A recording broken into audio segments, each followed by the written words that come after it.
Goodbye 2025 and hello 2026. And in honor of the year that has been, we here at The In-Between are reviewing the top 5 episodes of 2025 voted on by you by the unbelievable number of times you've watched them. So, settle in and get cozy for this best of 2025 marathon.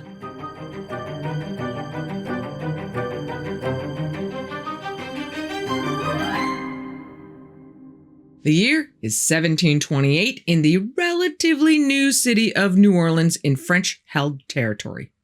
New Orleans has a decent-sized population. Problem is, they're all men, and pretty rowdy ones at that. So the King of France, desperate to get a real colony going, sends over a group of young women as potential brides for the men. The plan is that the girls would marry the residents of the colony, start families, not only to settle down the current bad boy population, but also to kickstart the colony population. As the women step off the boat after 3 months at sea, the men are not impressed. The girls look anemic and sickly as they file out from below deck and off the ship. The plan is for them to be sheltered and protected by the Ursuline nuns, a local convent, until suitable marriage matches can be made. So the girls, each having a large, heavy trunk or casket filled with all their worldly possessions and anything else they need to start a new life and a new family, are taken to the convent, and their trunks are taken to the building's 3rd floor attic for safekeeping. The nuns are told that the trunks are to remain closed until each girl is married. But it doesn't take long before strange things start happening around the city. People go missing. Others are found drained of blood. But the Holy Spirit must have been whispering in the ears of the nuns because they decide to go check out those trunks sitting up in their attic. They march upstairs, open them up, and are perplexed to find them all empty. No clothes, no keepsakes, no Tupperware canister sets waiting to go up on the shelves of their new pantries. Just empty. Well, what did they bring them for? Or maybe the question is, who? The nuns freak out, afraid that they have just been a party to the smuggling of vampires from the old world by way of these trunks. Or maybe it's the girls themselves that are the monsters. Either way, the nuns wait until night, when the vampires are most likely out on one of their nightly feeding runs, run around blessing the building and nailing shut the 3rd floor shutters with nails blessed by the Pope himself, in the hope the vampires will now be trapped outside and perish in the morning sun. And should you visit the Ursuline convent, which still stands on the corner of Chartres Street and Ursuline Avenue today, you will see those 3rd floor shutters closed. However, the nuns have moved out. The building's now a museum, and should you take the museum tour, the 3rd floor is off limits. Rumor has it that when Hurricane Katrina blew on through, it took one of the shutters with it, forcing Vatican officials to scramble to repair the damage. Today, it has become the main stop on any good vampire tour of the city. Just be aware that the locals don't even think of walking past it between midnight and 6 a.m. What do they know that we don't? So that is the legend of the Casket Girls. But is it true? Well, like all good legends, there certainly is enough truth in it to qualify it as faction and not 100% fiction. But the best part is that this story is giving us the rare opportunity to debunk some of the debunkers. Did that make it real? No, but it's more real than some people would have you believe. And New Orleans still has a few tricks up her sleeve today. So let's start from the beginning and figure out where this awesome legend came from. To understand the Casket Girls, we first need to understand early New Orleans. Quick history. In 1682, a French explorer by the name of De La Salle makes his way all the way down the Mississippi River south to the Gulf of America. Stop right there. I don't care whether you think it should be called the Gulf of America or the Gulf of Mexico. We called it the Gulf of America because we were going by Google Earth. no matter what side of the fence you are on in that argument does not belong here. All y'all need to just stop, relax, and enjoy this video about vampire girls. Looks back north, says, excuse me, to all the Chitimacha Indians standing around him and says, I claim this land for King Louis XIV, the King of France.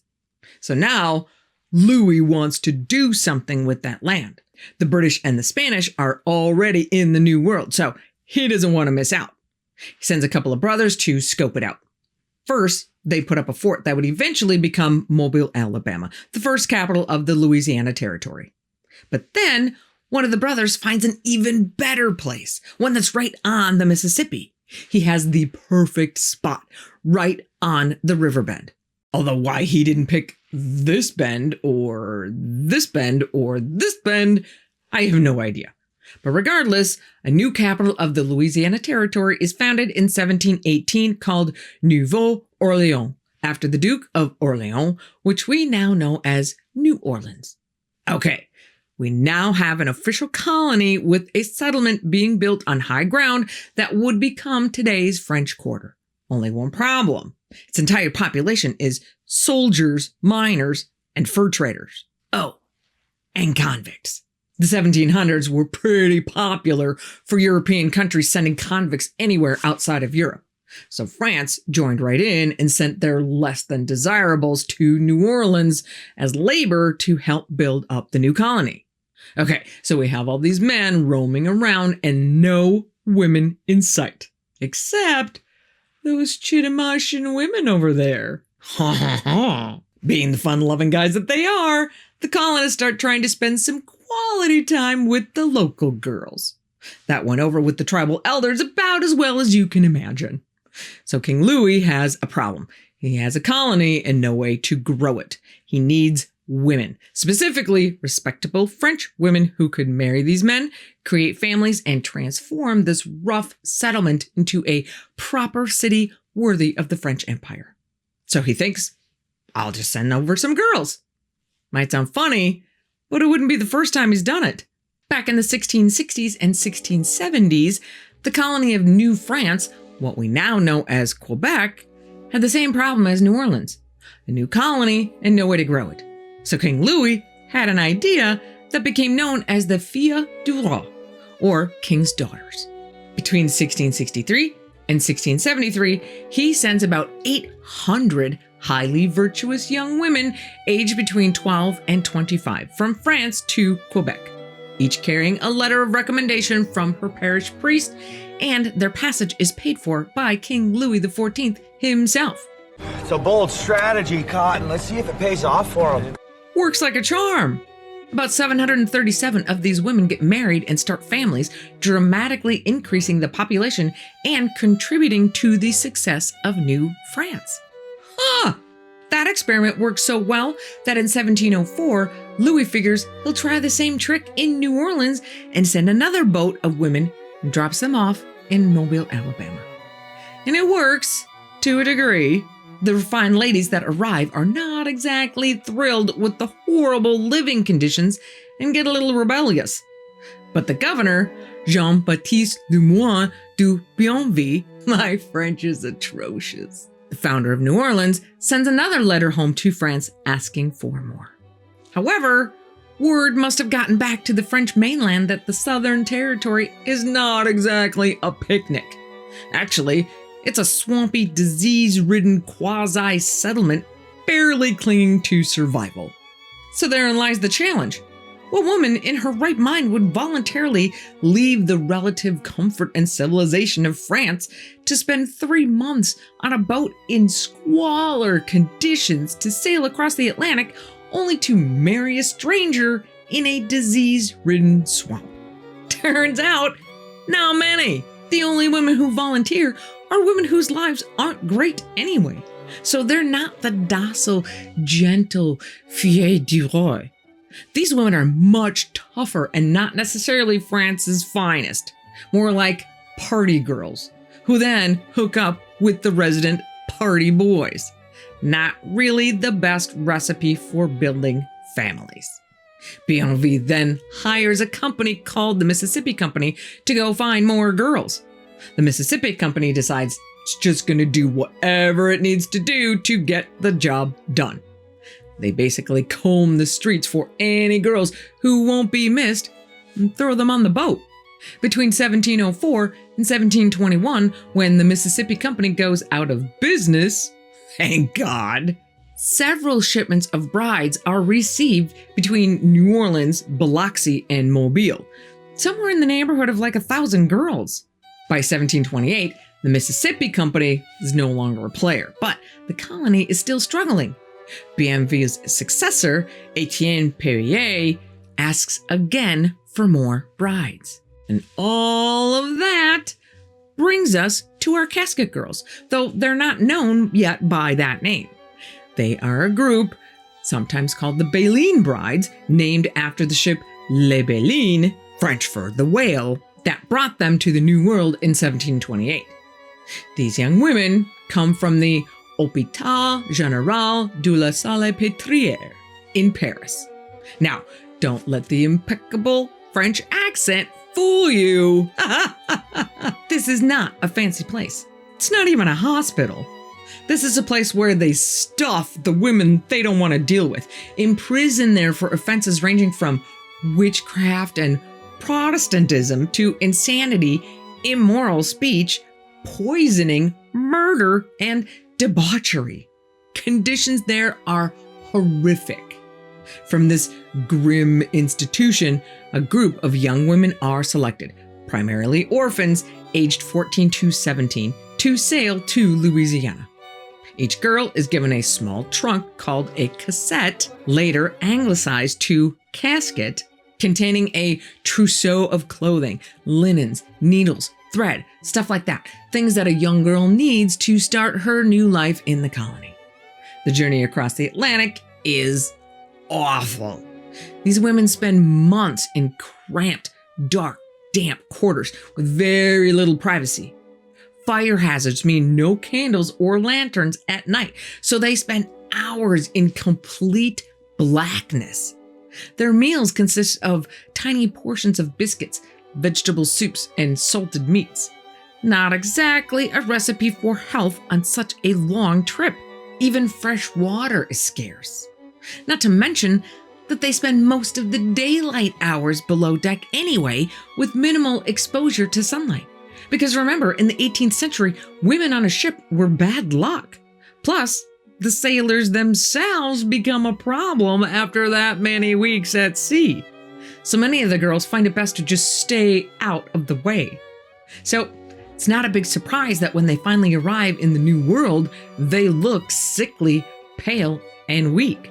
Some may have gotten tuberculosis along the way, making them cough up blood, a detail that could later feed into vampire legends. Contrary to popular belief, these girls don't hit land in New Orleans.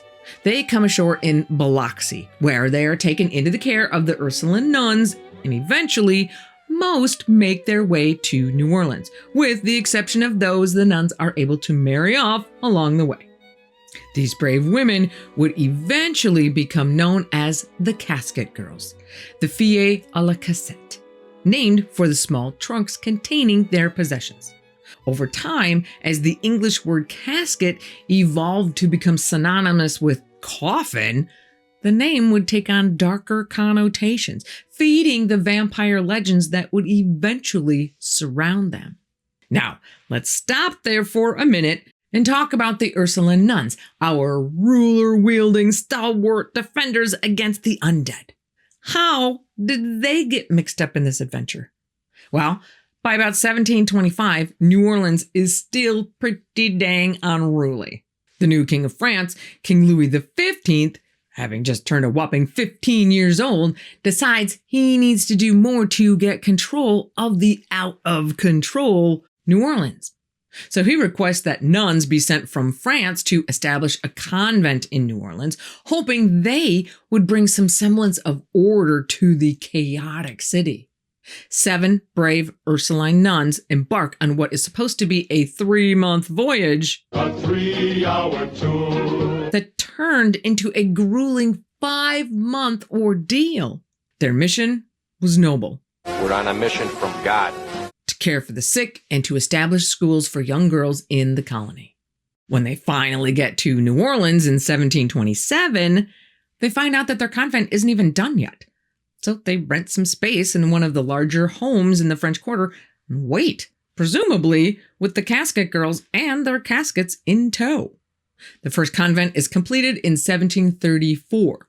The nuns, who are, for the most part, known as being seen rarely and heard from even more rarely, must have been unusually excited to be moving into their forever home because they even threw a parade. Okay, well, not exactly a parade, more like a procession. But still, for them, that's relatively rowdy. Too bad the honeymoon doesn't last. They find out at some point that their forever home is built on swampland. As the floors begin to sink and the walls shift, It sank into the swamp, so! They are forced to abandon it in 1745. The next Ursuline convent, the one on Chartres Street, isn't completed until 1752. But unlike the last one, this one is still standing. Now here's what I find interesting. Most places I went to for research on the Casket Girls legend had pretty much the same legend story. But then went on to debunk that legend by claiming the girls got here in 1721 and the nuns didn't get here until 1727, with their convent that supposedly houses all of the caskets not being built until 1752. The timeline doesn't add up, therefore the legend is fake. Except that's not true. According to History of Louisiana by Charles Gaillard, written in 1854, so not long after said events, the casket girls got there in 1728 and were handed over to the nuns for safekeeping. So that does put us one step closer to the true side of the scale. But there is still the idea that the convent that is supposed to house the caskets to this day wasn't built until 24 years after the casket girls had arrived. What did they do with the trunks before that? Let's say that the nuns found out about the vampires early on and take control of the caskets so the vampires have no homes. What did they do with them before 1734 when the first convent is finished? Or again in 1752 when the current convent was finished? Of course, it's not impossible that they would just factor in those extra storage space needs when they were looking for a temporary rental. But if that's the case, don't you think the Mother Superior would have a come to Jesus meeting with the Archbishop, letting him know what they are storing, and have the Archbishop put a rush on a new place?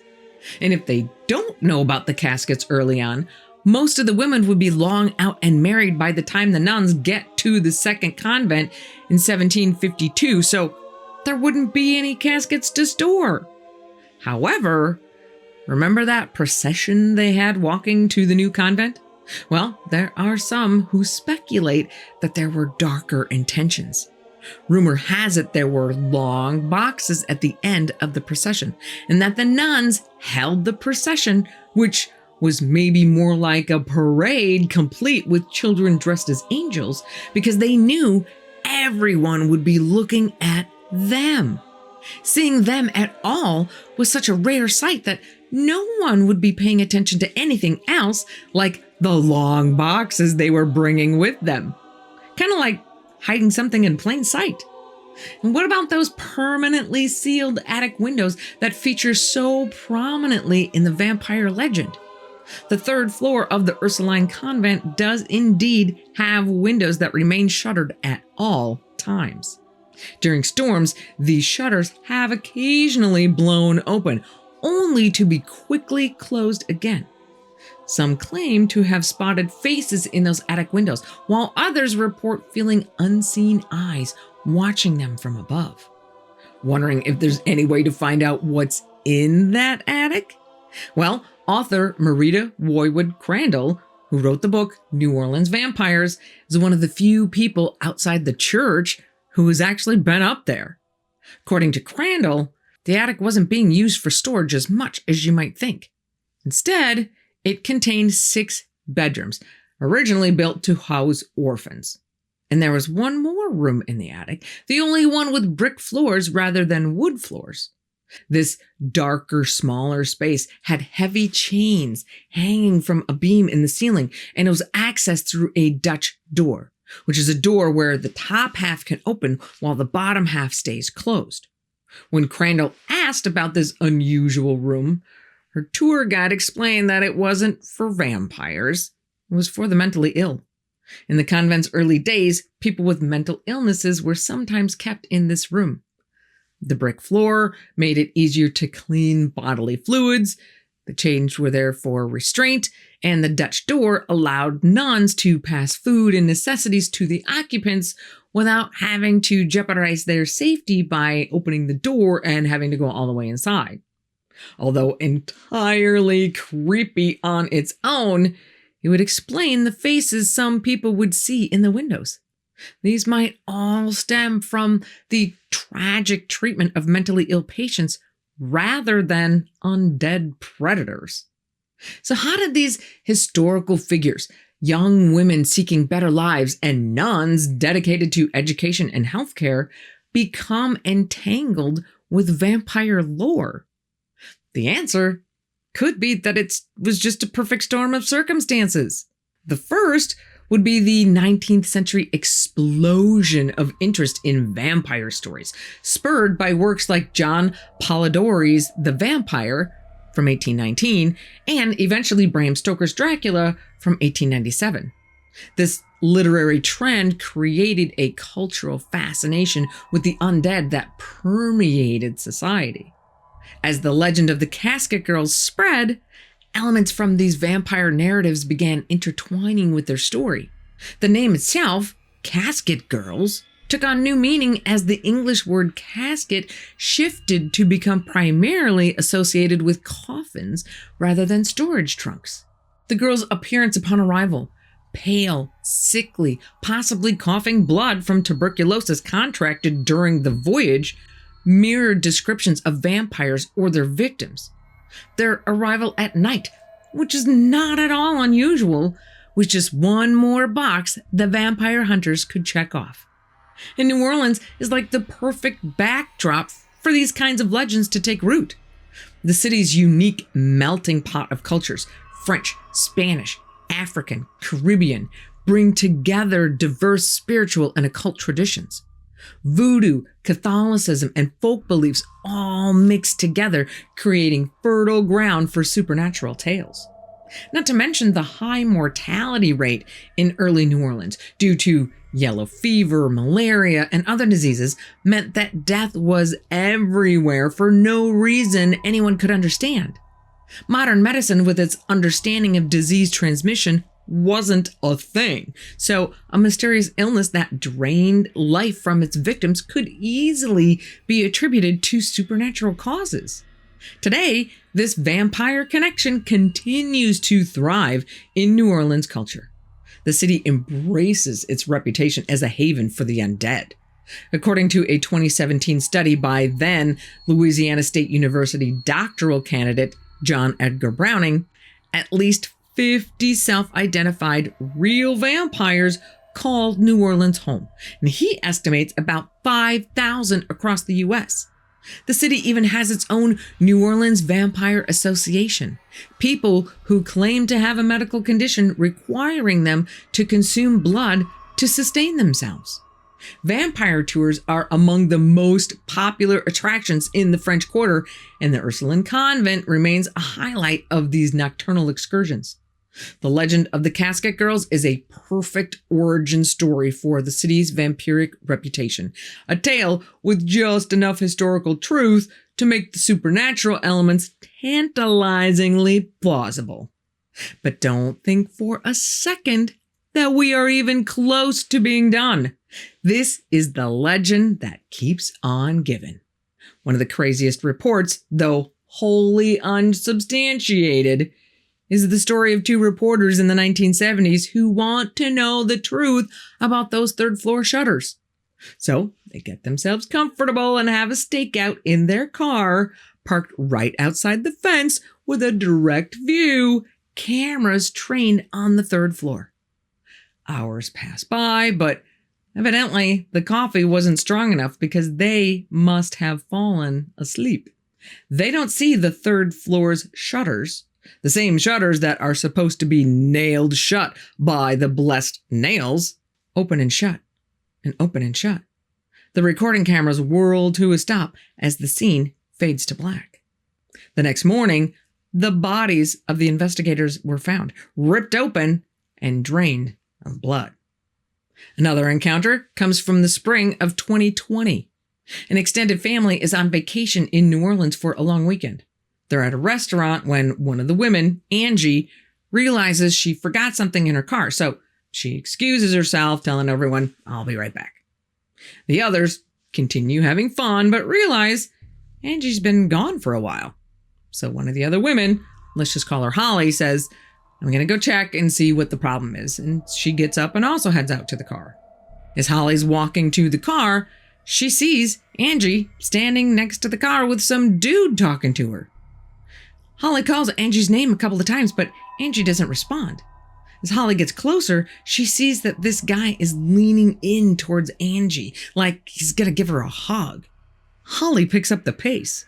When she finally gets to the car, she sees the guy's face and mouth open with a row of jagged, sharp teeth. As soon as she sees the teeth, the guy shoots up straight into the air and disappears. Angie does not remember any of this.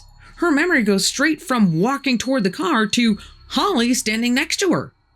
They decide to call the police, thinking maybe someone slipped some drugs into her drink or something. The cops ask him, "Tall? Amber color eyes?" Holly says, "Yeah, that's the guy." The cops tell him, "You're not the first call we've had about this guy. He's the real deal." Or this account from a Reddit user we'll call Beth. It's 2001, and Beth, who's 14, goes to New Orleans for her birthday. She's a huge Anne Rice fan and absolutely in love with vampires. So a trip to New Orleans is a no-brainer.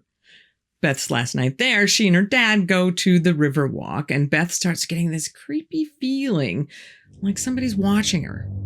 Freaked out, she and her dad turn around and head back to the hotel. Later, driving out of the French Quarter, they both spot a man walking so fast his coat is flaring up. He's well dressed with long hair tied back in a low ponytail, but he doesn't look like he's dressed right, either for the summer temperatures or for the time period. Dad says, maybe he's a vampire, and speeds up to get a closer look. The guy looks right at Beth and smiles at her.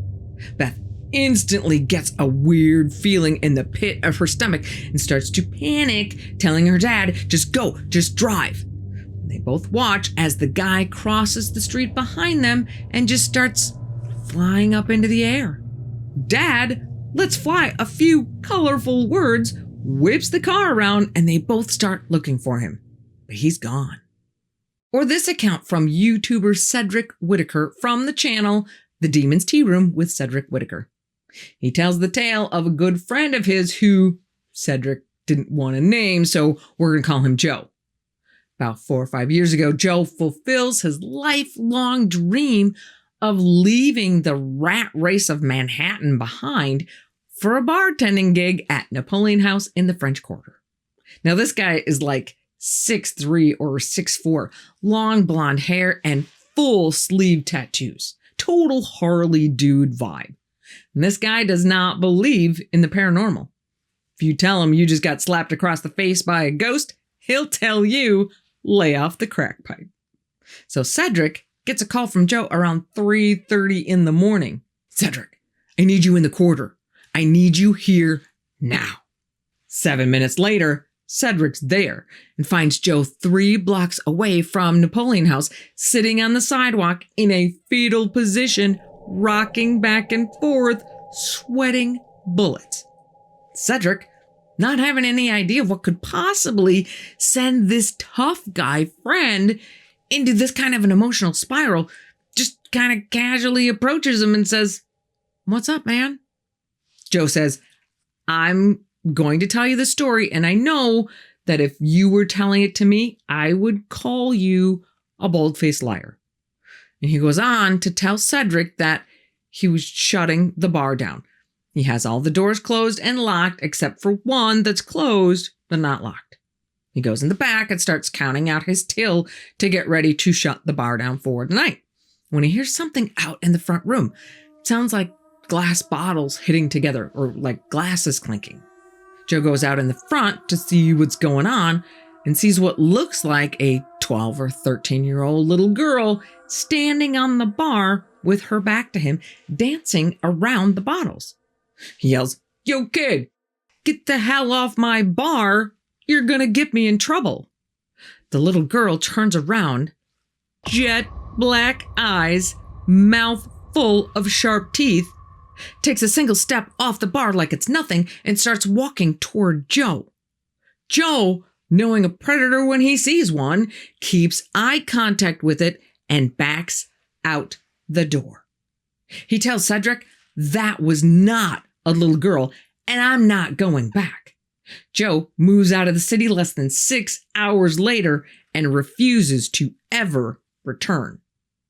Interestingly enough, Cedric also claims to have 3 affidavits from military police officers assigned to the city of New Orleans in the aftermath of Katrina for rescue operations. They say they received direct orders to load up a convoy, head out to the airport, pick up some people, escort them back to the Ursuline convent, ensure that they were unimpeded during their investigation, then load them back up, get them back to the airport, and see them off. Okay, pair that with the manifest for that flight from that day, which Cedric says is also in his possession, which gives the flight's point of origin as Italy, the Vatican. So the question is, what is so important on the 3rd floor of the Ursuline convent that not only does the United States military pull rescue workers and first responders off disaster operations when they still have people stranded on their roofs, but the Vatican sends some of its highest-ranking officials into a disaster zone to investigate a building that's the subject of what's supposed to be nothing but legend and lore? Funny, nobody's answering that question. But Cedric does have one piece of advice for anyone thinking of visiting New Orleans. If you happen to be walking by the Ursuline convent, and you look up and you see any one of those 3rd floor dormer windows open, leave. It means the vampires are out hunting.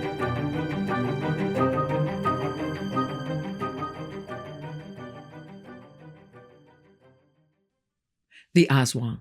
The word alone sends shivers down Filipino spines. But what exactly is this creature that has tormented the Filipino psyche for centuries? And could there be more behind these tales than just campfire stories? So let's tackle the first question first. What exactly is an Aswang? Answer is, I have no idea. I gotta hand it to the Filipinos. When you guys set your mind to creating folklore, you go above and beyond. Because unlike Western monsters that tend to have clearly defined traits, vampires drink blood, werewolves transform under the full moon, the Aswang is more like an entire category of shape-shifting nightmares. At its most basic, an Aswang is a shape-shifting, human-eating monster that appears human by day, but transforms at night to hunt.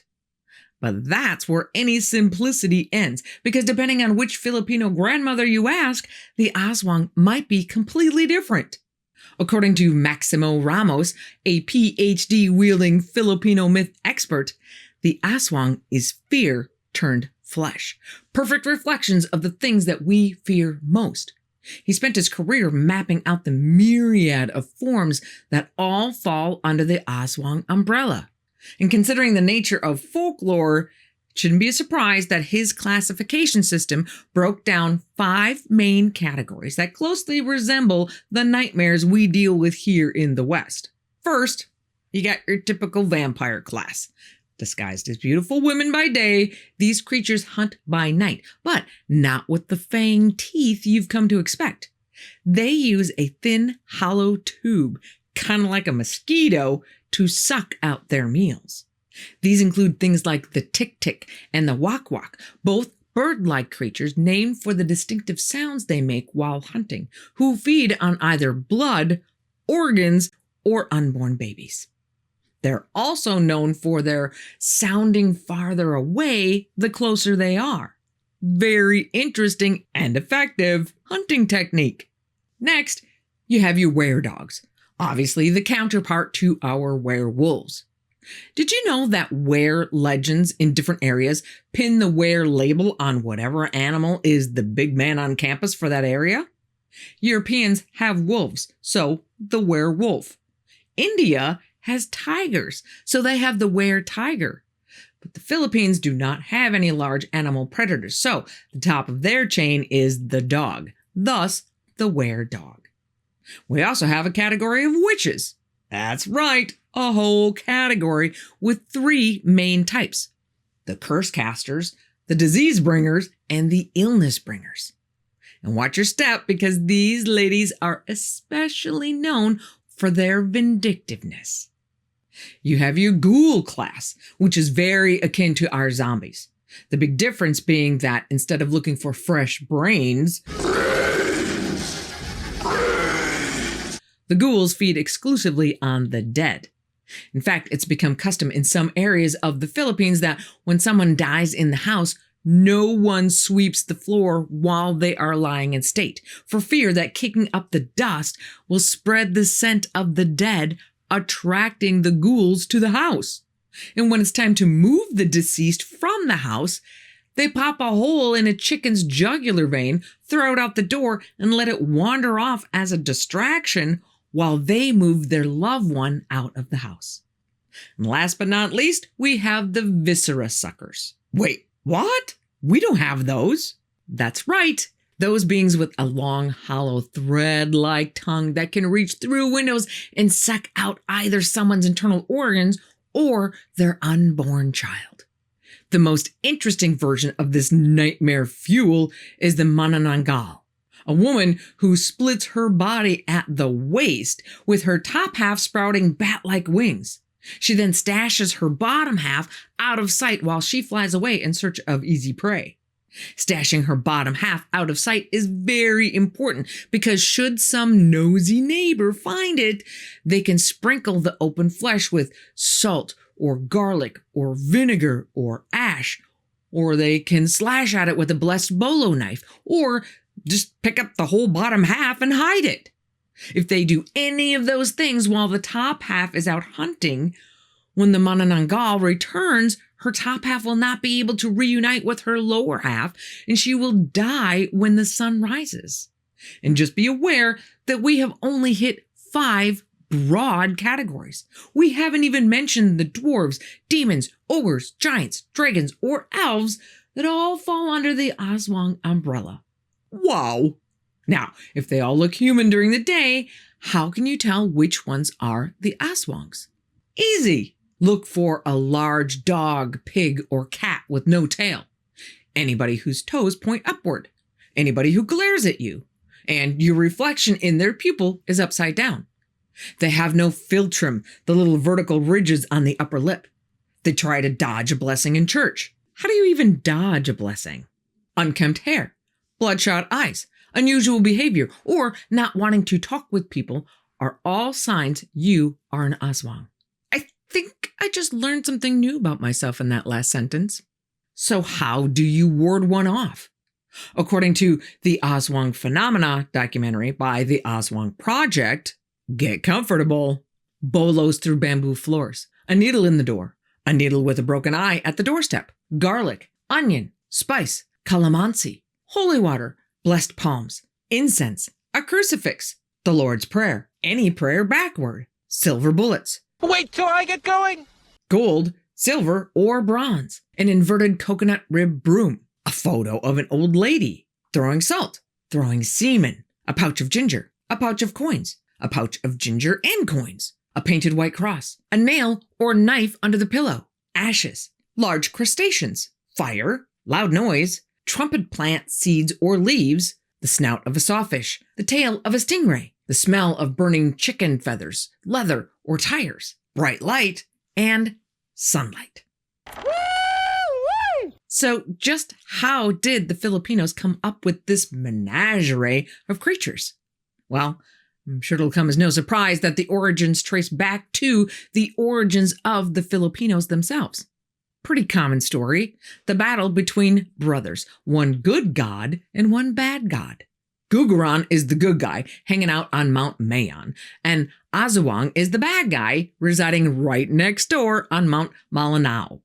Aswang steals fire from Guguran and accidentally starts the world on fire. Guguran saves the world by opening up the heavens and dousing the land with water to put the fire out. As you can imagine, Guguran is a little upset, raining lightning down on Mount Malinao, the scars of which can still be seen to this day. So it's not a big leap from there to the people assuming that every bad thing that happens to them must be Aswang's mischief. The people go on to develop a culture based on their beliefs in the dueling gods that was surprisingly not really patriarchal or matriarchal. Men governed the people, but women were the spiritual leaders and the healers, similar to a shaman.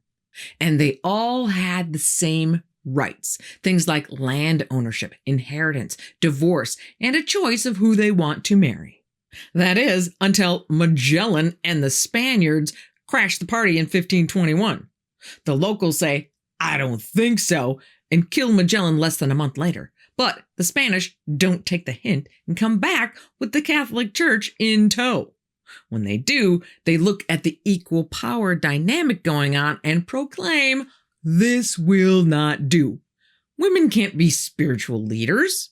So they embark on a campaign to equate the female leaders, known as the Babelan, as the physical embodiment of the Aswang evildoers. And it works. Most Aswang legends continue to portray the evildoers as female, though not all of them. Talk about a PR nightmare. These women went from trusted community healers to baby-eating monsters faster than new Coke went from the store shelves to the garbage can. But the Spanish didn't stop there. In 1622, Archbishop Fray Miguel issued a public decree in the Philippines basically saying, if you are an Aswang or you know where one is, you better tell us or you're in big trouble. And that must have worked too, because the Filipino people are still over 75% Catholic today and still seeing the Aswang. Now, at this point, you might be thinking, okay, Carol Ann, thanks for all the interesting history, but do you have any real stories? Of course I do. Our first story comes from a man we'll call Marco, who was about 9 years old when his nightmare began. One night, Marco awakes to find two women sitting on his bed. He sits up just a little bit to look at them.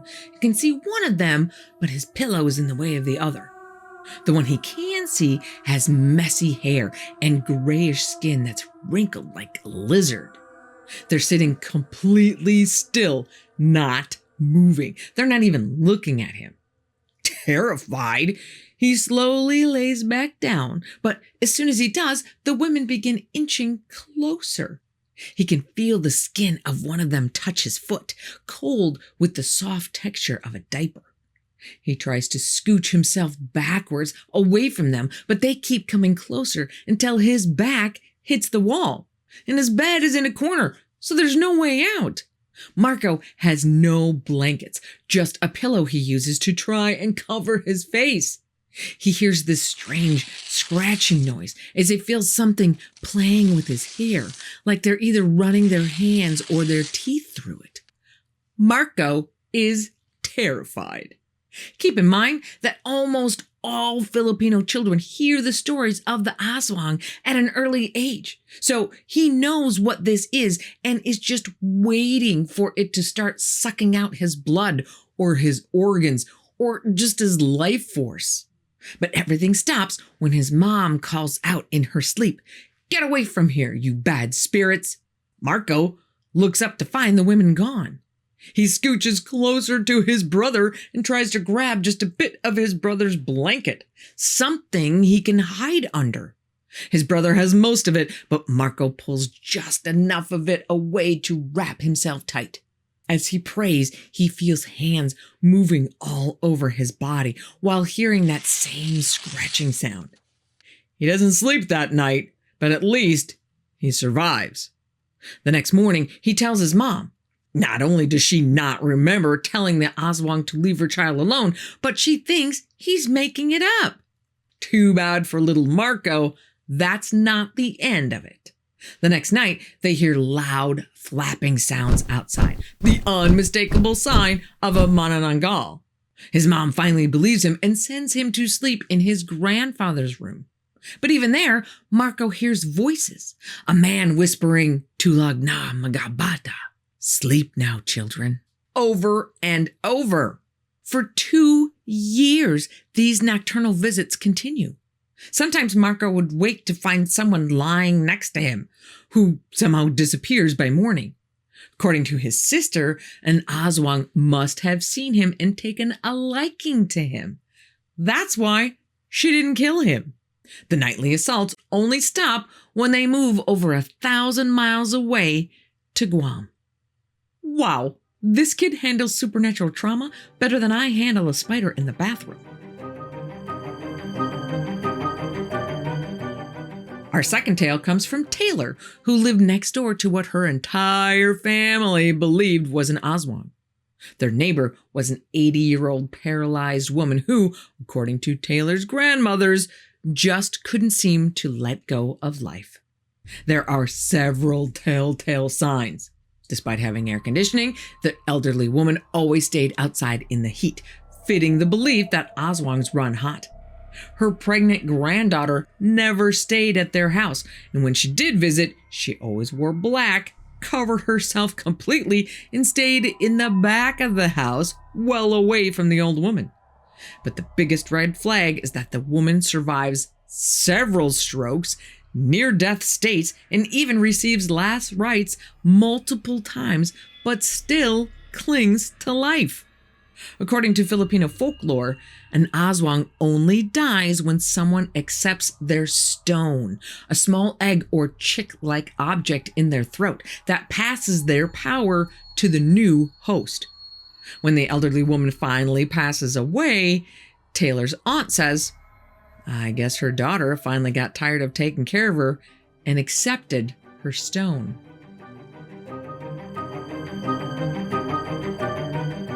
Our third account comes from a woman named Barb, telling the story she's heard from her brother, who we will call Juan, who is about 7 or 8 years old when this encounter takes place. Juan and his family, and I say just Juan because Barb isn't born yet, live with their aunt and uncle in a silong, which is basically a house on stilts, so it's up off the ground. On this particular night, Juan's mom is in labor about to give birth to her 4th child. So Juan and his siblings are all sleeping in the living room when he wakes up to some rustling sound. He looks toward the living room window where the sound is coming from and watches in horror as it slides open on its own.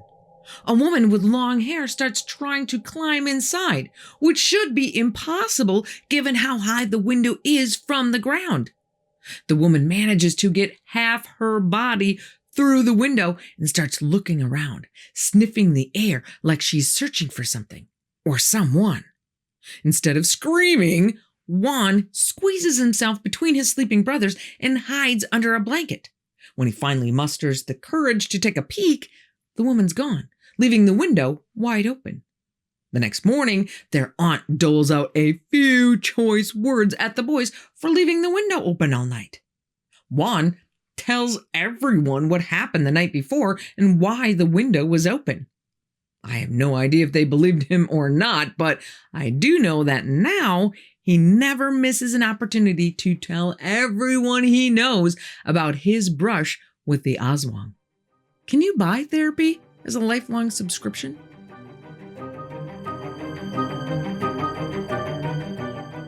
Our final story comes from a woman whose father, who we're going to call Jose, was walking home with friends after a late night of drinking when he hears something following him. Turning around to look, he sees it's a pig and it keeps oinking at him. Though thoroughly annoying, he just tries to ignore it, but the pig won't leave him alone. Jose starts walking toward an area that's better lit. And keep in mind, pigs can be pretty forceful when they want to be. Once he's back in more friendly territory, Jose, who carries a spiked stick for protection, yells at the pig, "You're not going to stop? All right then, come any closer and I'll kill you." The pig stops and stares at him. Two of the neighbors hear what's going on and come out with machetes, and they all start chasing the pig. The pig takes a left, so the men take a left and stop in their tracks. The pig is now a dog, a shapeshifter. The next day, Jose grabs some of his family and friends and tracks the shapeshifter to a house in Banuyo. One of Jose's family members goes up to the owner of the house and asks, "Where is it?" The owner just points. "That house over there." So the shapeshifter posse walks to that house. They're about to knock on the door when all of a sudden there is a cat that appears out of nowhere on the roof and runs away. One of Jose's friends follows the cat into a secluded alleyway and screams at the cat, "If you don't leave my family alone, I'll come back and kill you." And the threat must have worked. The man from Banuyo never hunted in Jose's neck of the woods again. All right, we're at that point where we have to look at the rational side, like it or not. Could there be another explanation behind some of these Aswang stories? Yup. There is a seriously rare genetic disorder called X-linked dystonia Parkinsonism, or XDP, which is a hereditary condition where the body's muscles start to contract uncontrollably that causes the body to twist unnaturally, the tongue to protrude, and movements that, to someone who doesn't know what's going on, might appear like this person is either possessed or is transforming into something. This condition wasn't even on the radar until 2003. I hear those wheels are turning. If this is so rare, how can it be mistaken as a shape-shifting Aswang so often? The answer is astounding. Because this condition, XDP, which primarily affects men, primarily affects the men of Panay Island, with 93% of all cases occurring on that one island, and 63% of cases occurring in the single province of Capiz. And with the magic of DNA sequencing, they have traced this disorder back 50 generations. That's 1,000 years. More than enough time for a legend to be born. So here's an interesting question. Is there ever a time when a group of 60 or more different nightmare-inducing monsters terrorizing a country for well over 500 years is a good thing? Yes. In 1941, just hours after bombing Pearl Harbor, the Japanese started bombing the Philippines, and within 6 months had control of the whole country. That's when the Hukbong Magpapalaya ng Bayang, the Huks, were formed as the Japanese resistance. Once that war ended, they were not happy with their post-war treatment and decided communism was the way to go. Not popular in a democratic country. By 1953, they were causing enough trouble that the Philippine Secretary of Defense, Ramon Magsaysay, called up his buddy, U.S. Colonel Edward Lansdale, an Air Force lieutenant colonel with a secret gig with the CIA on the side, to help him get rid of the pesky Huk rebels. Lansdale does his homework and learns that most of the country is terrified of the Aswang. So he sends his guys into the villages controlled by the Huks close to their camps and has them spread rumors of an Aswang in the area. They let that info percolate for a couple of days. Then one night, quietly grab one of the Huk soldiers, kill him, put 2 puncture wounds in his neck, drain his blood into a bucket, and leave his body where they know the Huks will find it. The Huks are gone from that territory within 2 days. But even more recently, the Aswang has become a symbol for tyrants who prey on the vulnerable. If you're as old as I am, you might remember the downfall of Ferdinand Marcos and his wife, Imelda. While half the people in their country were starving, Imelda somehow managed to amass 3,000 pairs of shoes. Postcards started to circulate showing the Marcoses with bat wings like a manananggal. The monster had become a symbol of political corruption. Even today, Filipinos use the Aswang metaphorically during elections and protests as a symbol of resistance to oppression. So, what is the Aswang ultimately? Is it a colonial tool of control, a misunderstood medical condition, a political metaphor, or something more supernatural? Perhaps film director Peke Galaga put it best. The Aswang is the umbrella representation of everything that is vile, disgusting, and evil in Philippine society. It reflects our deepest fears of betrayal, of the unknown, of the darkness that lives within us all. It's a monster born from historical trauma, colonial manipulation, and genuine human suffering. So the next time you hear something scratching at your window in the dead of night, or spot an unusually large pig following you home after dark, just remember, not all monsters have fangs and claws. Sometimes the most dangerous ones look just like us.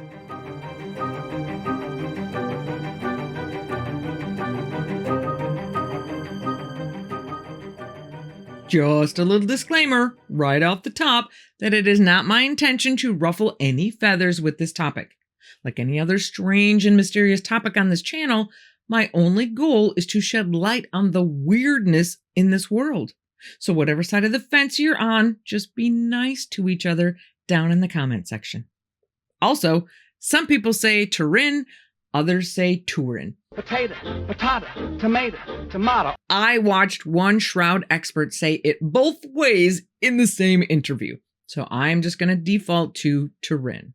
So for those of you who may not be familiar with the Shroud of Turin, it's a roughly 14.5 foot by 3.5 foot piece of flax linen cloth with an imprint of the front and back of a naked man that is venerated by millions of Christians around the world as the burial cloth of Jesus Christ. Well, that's not controversial or anything. It's not like proving or disproving the authenticity of this one piece of cloth has ramifications for all of humanity or anything. But regardless of whether you think the shroud is the real deal or not, there's no denying that this particular length of cloth exhibits some seriously weird and mysterious properties. So what do we know about the shroud? Well, there are accounts of a folded cloth with an image imprinted on it being delivered to King Abgar of Edessa, which is now known as Şanlıurfa in modern Turkey, following Jesus' promise to him to send a disciple to heal him. Some people claim this imprinted cloth was the shroud. The legend says that as Abgar's descendants turned back to paganism, the bishop of Edessa hid the cloth in the city wall where it was uncovered centuries later. It was then sent to Constantinople as a holy relic of the Eastern Orthodox religion, where it was seized by members of the Fourth Crusade in 1204. Some theorize that it made its way into the hands of the Knights Templar, who then brought it back to France, where it stays hidden until 1353. That's when it pops up for everyone to see in a little chapel in Liry, France. The feudal lord of the area that included Liry is a knight by the name of Geoffroy de Charny, who may or may not have had ties to the Knights Templar. Okay, so everything up to this point is pretty much conjecture. We have no proof of the history or what researchers call provenance of the shroud until this date of 1353. At this point, the shroud is displayed and purported to be the actual burial cloth of Jesus. All is well until about 1390, when the area bishop, Pierre d'Arcis, writes a letter to then anti-pope, when the French decided they wanted their own pope, Clement VII, saying, hey, we have this really big burial cloth here on display that people think was Jesus's. But I have a letter from the bishop before me that says that he found the guy who made it and the guy confessed to painting it. What do I do?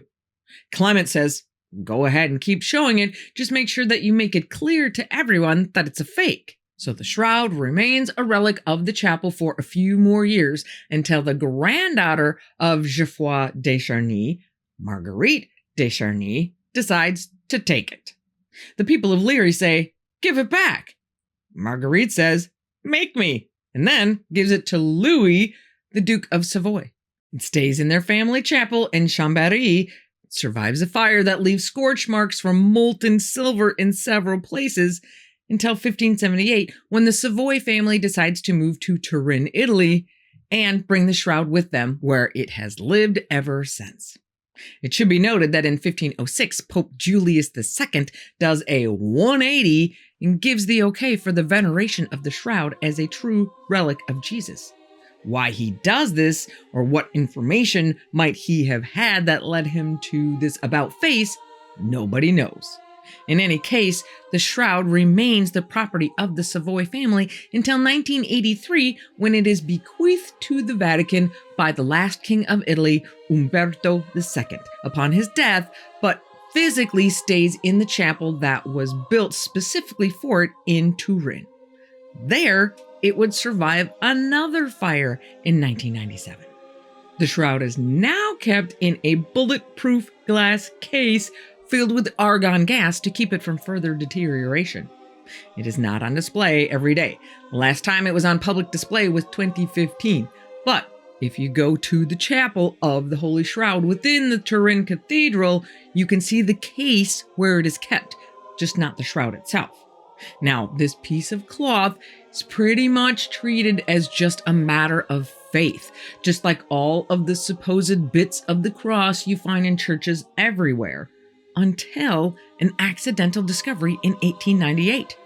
For the occasion of the 400th birthday of the Turin Cathedral, the city planned a sacred art exhibition and arranged to have a guy named Secondo Pia, the local photography expert, shoot the first ever pictures of the shroud.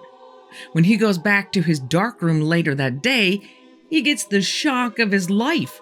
Instead of a mostly brown negative image of the mostly yellow piece of linen, his negative reveals not just a full face, but a full body full of visual detail that had never been seen before.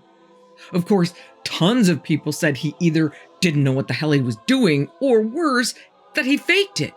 Until another professional photographer named Giuseppe Henri also took photos of the shroud in 1931 and got the same result. The result of both of those photographs is the realization that when looking at the shroud, we are not looking at a positive image. We are looking at a negative image. The real image can only be seen when looking at the negative. And that negative showing the positive image is the iconic vision of the shroud that most people know today. Besides not knowing that he would be the first to photograph the face that many Christians believe is the face of Christ, Secondo Pia also did not know that he would inadvertently create a new branch of scientific study called syndenology, which is the name specifically for the scientific study of the shroud, the word synden being Greek for shroud. Scientists from a multitude of disciplines start theorizing about the origin of the shroud's image, but other than studying the photograph and its negative, there isn't really a lot they can do. The shroud is off limits. But by the 1960s, the Turin Archdiocese, who were its acting custodians at the time, they start to think, well, hey, maybe we should figure out the best way to preserve this thing. So they form an 11-member committee, some members of which are scientists who between 1969 and 1973 try to figure out what they need to do. And that's when the first fabric samples are taken. But things really get going in 1977 when the Shroud of Turin Research Project, or STURP, which is a 33-member, multidisciplinary team of scientists representing a multitude of countries and a multitude of religious beliefs, including mostly believers, but skeptics as well, is given 120 hours of access to the shroud to collect as much information as they can get.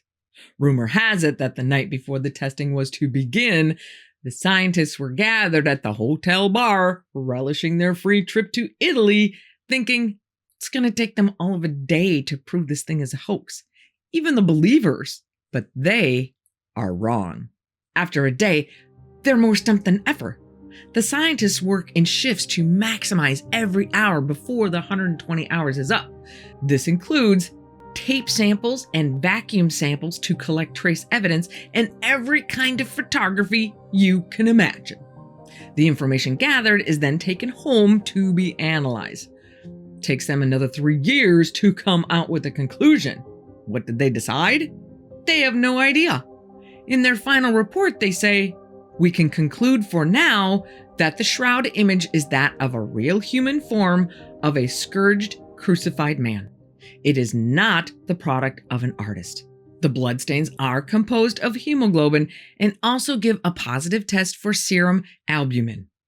The image is an ongoing mystery, and until further chemical studies are made, perhaps by this group of scientists or perhaps by some scientists in the future, the problem remains unsolved." Of course, that is far from the end of the story. There are lots of disagreements over testing procedures and interpretation of the results, which certainly is not a big surprise given the diverse nature of the group.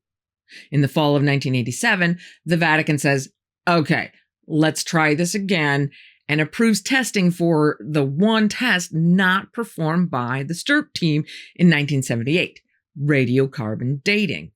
So in April of 1988, a small section of cloth from one of the shroud's corners is carefully cut away, divided into 3, and sent to 3 different carbon dating labs.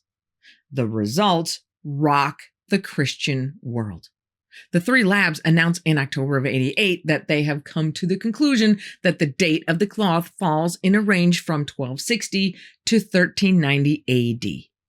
Believers are heartbroken, skeptics are elated, and the news makes headlines around the world in lightning speed. As for the skeptics, and a lot of believers as well, that's where the story ends. But does it? Really?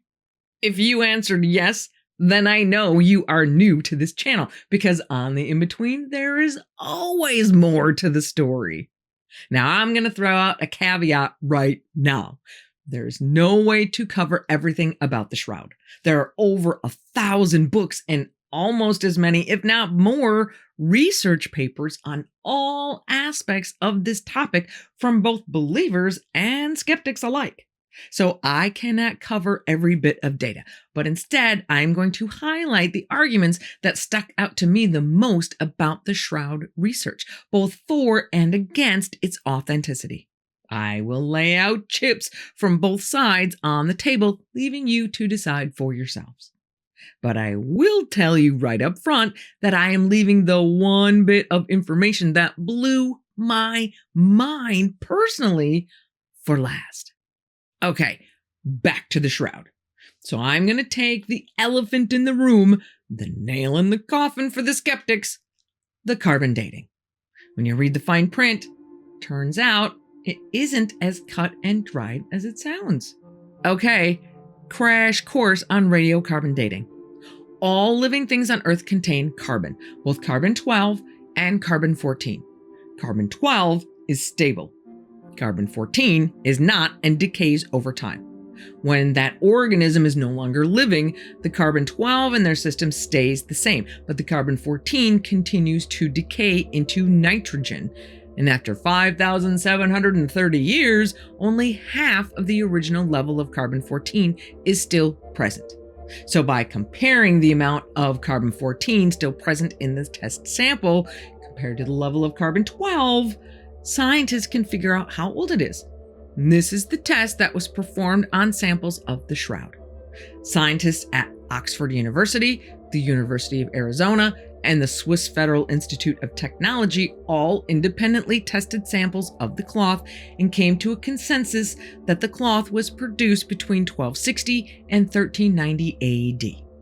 But as is often the case, the devil is in the details. Warning, you better get comfortable with your beverage of choice for this story. Carbon dating was not part of the test conducted by the Stirp team in 1978 because the Vatican would not allow any tests that would be destructive to the shroud, and carbon dating would have required a sample of the fabric. But after the Stirp team releases their conclusion of all of the tests they did run, they decide, well, why not see if we can do some more? So they submit a list of 26 more tests they want to run, carbon dating being on that list. Their proposal is approved by then Cardinal Ratzinger, who would later become Pope Benedict XVI. And many months of meetings and planning take place between the Vatican, several of the original Stirp members, some new scientists, and several carbon dating labs. From the get-go, there are issues in the group. The carbon dating people think there's really no reason to perform any of the other tests. Carbon dating would answer the only relevant question. The scientists think that the carbon daters are only interested in the fame and funding that they are bound to get. And the carbon daters think the scientists are just a bunch of religious zealots. Harry Gove, from the radiocarbon dating laboratory at the University of Rochester, goes so far as to say this: almost without exception, there were people who honestly believe it's Christ's shroud. It's a well-known fact that scientists can produce whatever result they want. If you believe that passionately in something, you can steer the results. My God, we've all been guilty of that.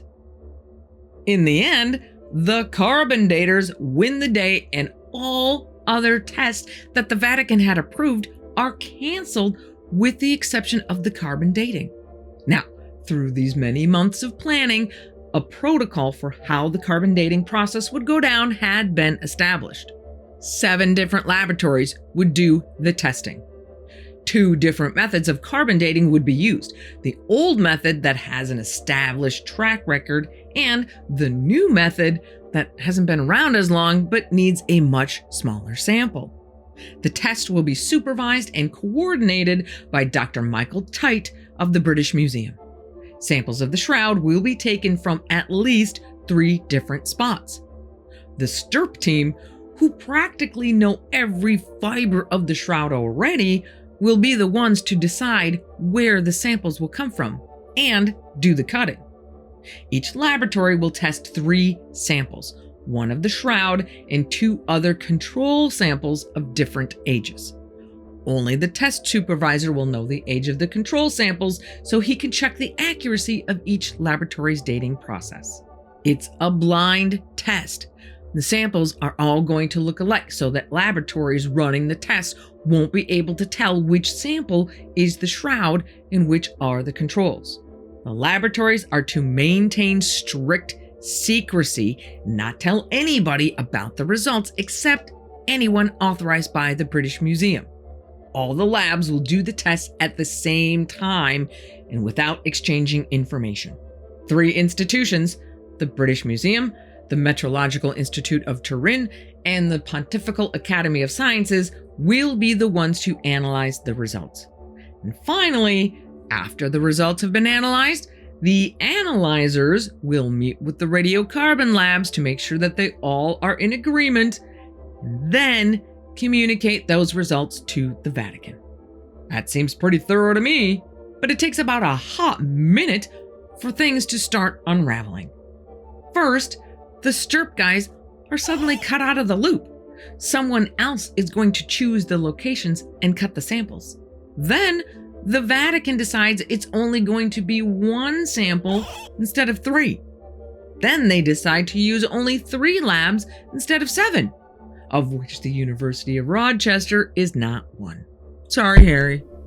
And they're all going to use the newer, less established of the 2 carbon dating methods. Well, aren't we off to a great start?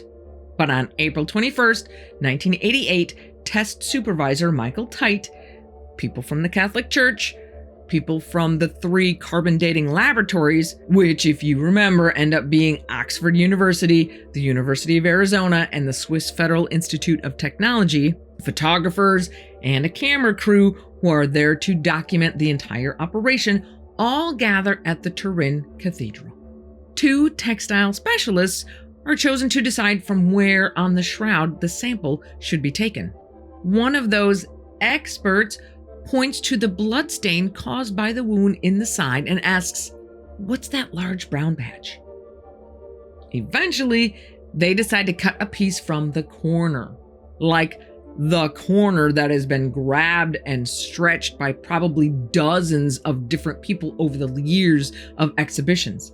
The corner that is also pretty close to the area that's been burned away by the fire in 1532 and stained by the water used to put out that fire, which most likely left nice little deposits of dust, blood, and other contaminants. The textile experts pick the worst possible area.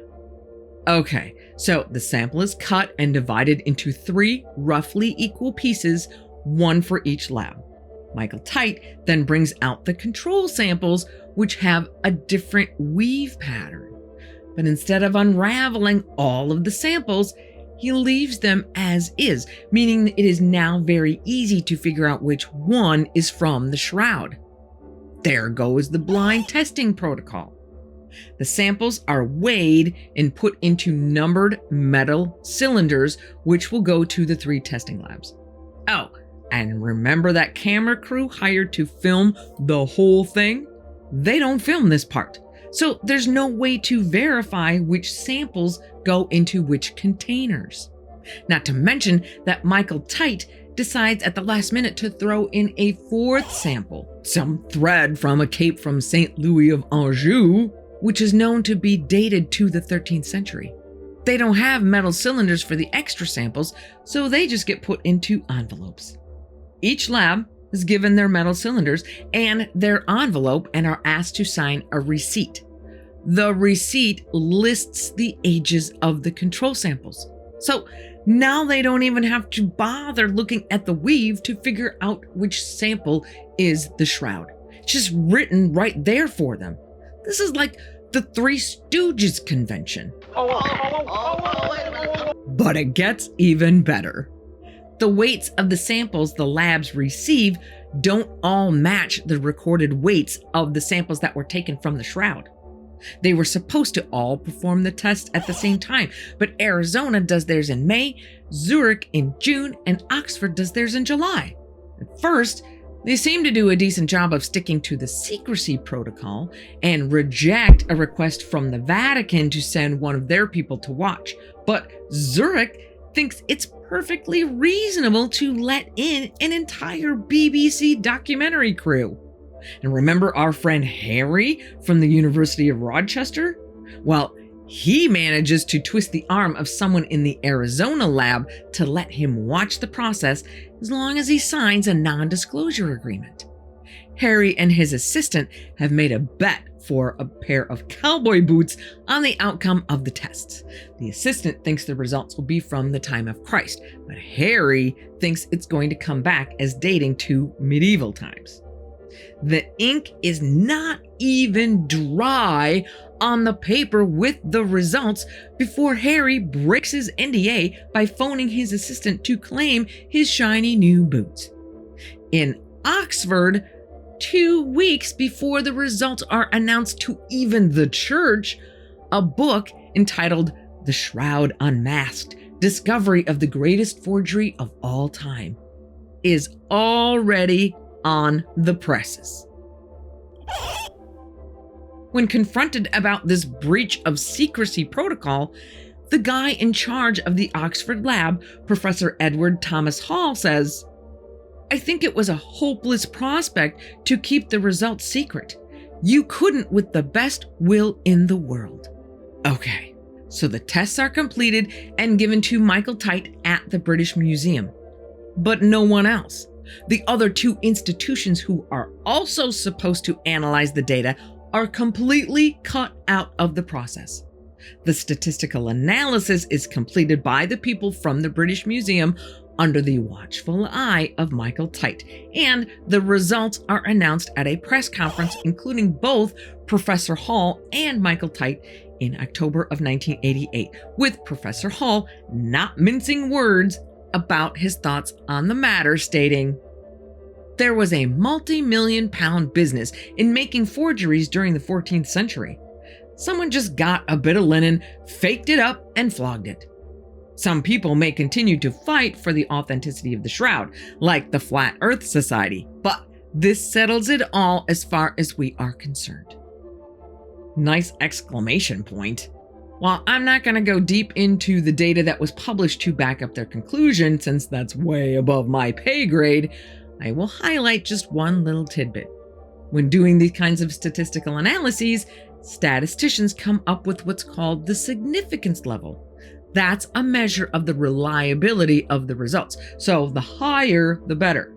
The British Museum doesn't actually publish that number, but using their own published data, that significance level for the shroud's test comes out to 4.176, which they then round up to 5, which is important because anything under 5 is written off as completely unreliable. But it gets worse. Despite numerous requests over the years, they never give up the original data. That is, until a French lawyer finally cuts through the red tape with the British version of our Freedom of Information Act request and gets all of the data in 2017. Turns out that the labs actually performed more tests than what was reported. And when you add in those test results to the pool, the results get even less reliable. Kind of makes that quote from Harry Gove that it's a well-known fact that scientists can produce whatever result they want even more interesting, doesn't it? Now, with all of that dirty laundry being aired and throwing some serious shade on the validity of the carbon dating results, it still begs the question, why don't the results point back to the 1st century? Well, there are a multitude of theories out there that talk about various different kinds of contamination that could be taking place. Excessive handling, excess carbon deposits from the fire, or even laboratory cleaning procedures of the sample before testing. But one American couple, Joseph Marino and Sue Benford, not scientists, just shroud hobbyists, managed to find something no one else has. Looking at the pictures of the shroud, they noticed that the weave pattern in the area where the samples were cut was ever so slightly misaligned from the rest of the cloth. Following their hunch, they sent the pictures to 3 textile experts who all say, "Yup, that's a reweave." So the couple publishes their research, with their conclusion being that the area that the samples came from is an area that was repaired from the fire damage. The response from the scientific community? Amateurs. Enter a guy named Ray Rogers, an original member of the STIRP team who has pretty much had it up to here with crazy shroud theories, who reads about this new patch area theory and blows a gasket. He sets out on a mission to prove them wrong, but figures out they're right. Taking a close look at the samples, he discovers fibers that are cotton, which the shroud is made of flax. And these fibers are dyed, which the main part of the shroud is not. So he confirms that the area was rewoven with thread at least partially containing cotton fiber and then dyed to make it match in color to the rest of the cloth. Hats off to the nuns in 1532 who did their job so well that the repair was all but invisible to the naked eye. Roger then goes back and looks at the ultraviolet pictures taken by his team in 1978, and there it is. That area of the cloth does not fluoresce in the same way. It's not the same cloth. And of course, that's exactly where the sample was taken. Okay, I know that was a long way to go to get here, But I thought it was important to deflate that elephant and show that the carbon dating argument isn't necessarily the end-all, be-all mic drop that it has been portrayed as, to make room for different information. So now that we have some mental space, let's look at some of the other arguments. Just so you know, after looking at all of this stuff, I am still on the fence. So if I sound like I'm fighting for one side or the other, it's only because I like to play devil's advocate and I don't like it when people tell me what to think. So when I approach a topic like this one, I usually go to Wikipedia and check out what they have to say, just to get a basic lay of the land. I know, Wikipedia. But then I start clicking outside links and going down rabbit holes from there. And that's exactly what I did for the Shroud as well. And thank God I did. If you just read what Wikipedia says, in my humble opinion, they go out of their way to only talk about the aspects of this mystery that they can say have been debunked. But the rabbit holes actually led me to a place that's just the opposite. Okay, so there are so many disparate areas to cover that I don't really know where to start. So let's just start with the cloth itself. It's made of woven flax, very common for the era. Remember, if this is the actual burial cloth of Jesus, we're talking about the early 1st century, biblically speaking, 33 AD. It is woven in what is called a 3-to-1 herringbone pattern. Some historians say that particular pattern was not available at the time and only surfaced in medieval times. However, according to Stephen E. Jones of the Shroud of Turin blogspot, who admits that there are no samples of herringbone twill weave in linen yet known from the 1st century or earlier, there are examples of that same weave pattern in silk and wool from the 3rd century in Syria and Britain, and in wool in the early 2nd century from the Roman fort of Crocodilo in Egypt's eastern desert. So we know it's not just a medieval times thing. And if they're making it in Egypt to the south and in Syria to the north, and Jerusalem is pretty much a big trading hub, does it seem logical that some of that fabric could have made its way to market there? But wouldn't a piece of cloth that old have disintegrated by now? Not necessarily. The Tarkhan dress, named for the Tarkhan cemetery in Cairo, Egypt, where it was found in 1913, is an over 5,000-year-old woven linen garment that is the world's oldest piece of woven clothing. Another interesting tidbit is that at the beginning, I said the cloth was roughly 14.5 by 3.5 feet. Well, more accurately, it's 14.3 by 3.6 feet. Kind of a random number, right? Nope. Back in those trading markets of the early 1st century, the international standard unit of length was the Assyrian standard cubit, which measures somewhere between 21.4 and 21.6 inches. The shroud's odd measurements turn out to be exactly 2 by 8 Assyrian standard cubits. Now, make no mistake, this would have been a very expensive piece of fabric. But according to the Bible, Jesus' body was claimed and taken care of by 2 very wealthy benefactors, Joseph of Arimathea and Nicodemus, who would easily have had the means to buy that piece of fabric. Now, let's look at this from the medieval forgery side of the coin. According to our man, Professor Hall, there were tons of people in medieval times looking to make a quick buck by forging religious artifacts. But that particular piece of fabric was rare in medieval times as well, so would still have been expensive. Why would a forger spend a good chunk of his future margin on expensive fabric when no one's going to be the wiser anyway? Not to mention that the Assyrian standard cubit was not discovered to be the standard until the 19th century, and it never mentions in the Bible how big the shroud was. So how would a forger know how big to make the cloth? All right, let's leave that tidbit to the side and talk about what is on the cloth. The entire length of the cloth contains the front and back images of a man measuring somewhere between 5'7" and 6'2", as if the man was laid down on the cloth and the rest of the cloth was brought up over his head to cover his front side. The image itself seems to come from excessive yellowing of the fabric.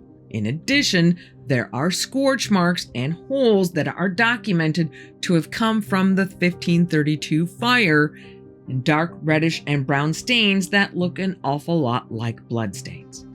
Now, obviously, people have been studying this for a while, but the study gets more and more intense as technology improves.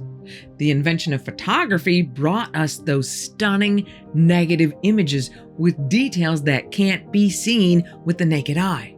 And something called the VP8 analyzer brought us 3D. The VP8 analyzer is a computer developed in the early 70s that can assign 3D value to the brightness range of a photo. I have no idea what it was actually developed for, but when you show it a regular old photo, you get a result something like this. Or this. But when you show it the negative of the shroud, you get an almost complete 3D image of the face imprinted on the shroud. And it is this image, produced around 1976, that is responsible for the inception of the Shroud of Turin research project. STURP. So the shroud is not a picture, because a picture does not contain enough brightness information to construct a full 3D image. But according to the STURP guys, it's also not a painting. No evidence of brushstrokes or residue of either inks or dyes can be found on the cloth. Well, almost none. One of the original STURP members, Walter McCrone, whose work in forensic chemical analysis helped discover the forgery of the famous Vinland map, begged to differ. His analysis from particles taken from some of the 32 sticky tape samples taken from the shroud in the 1978 testing fest showed that the image imprint was painted with a diluted mixture of iron oxide and gelatin, while the bloodstains were painted with mercury sulfide and gelatin. He did not see any signs of blood proteins in the samples. However, he was pretty much alone in his analysis. Other members of the team said they absolutely could identify signs of blood.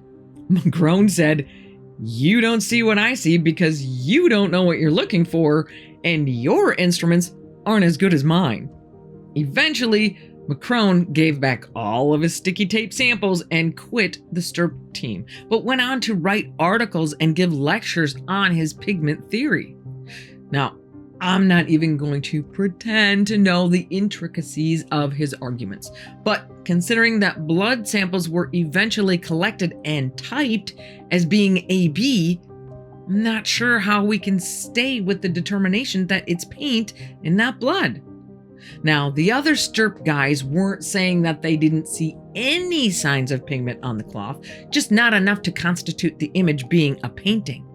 Their hypothesis for there being pigment at all is that in medieval times, replicas of holy relics were often copied. The artist would set up next to the original and copy it, and then touch the copy to the original with the belief that the holiness of the original would transfer to the copy. So if painters were rubbing their copies onto the shroud, it makes sense that some pigment would be transferred. So if you believe the STURP group that the shroud is not painted, let's revisit that confession that Bishop Pierre Darcis's predecessor got from the artist. If the confession says he painted it, and we know it wasn't painted, to what exactly would he have been confessing? Might be important to keep in mind that nobody expects the Spanish Inquisition. The medieval Inquisition had only ended less than 100 years before the supposed confession.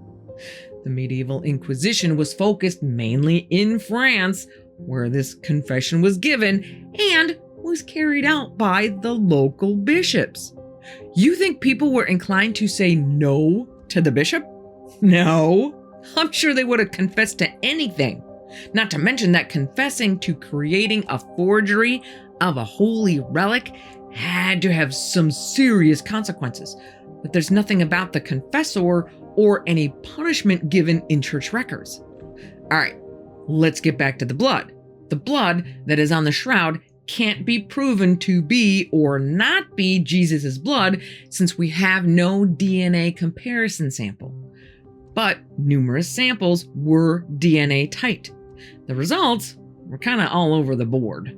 There are various samples of pollen from pretty much everywhere, and numerous different people also pretty much from everywhere.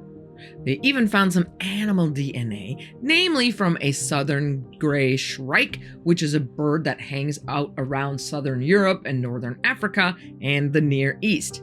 And the one that I find very interesting is DNA from a marine worm found only in the northern Pacific Ocean.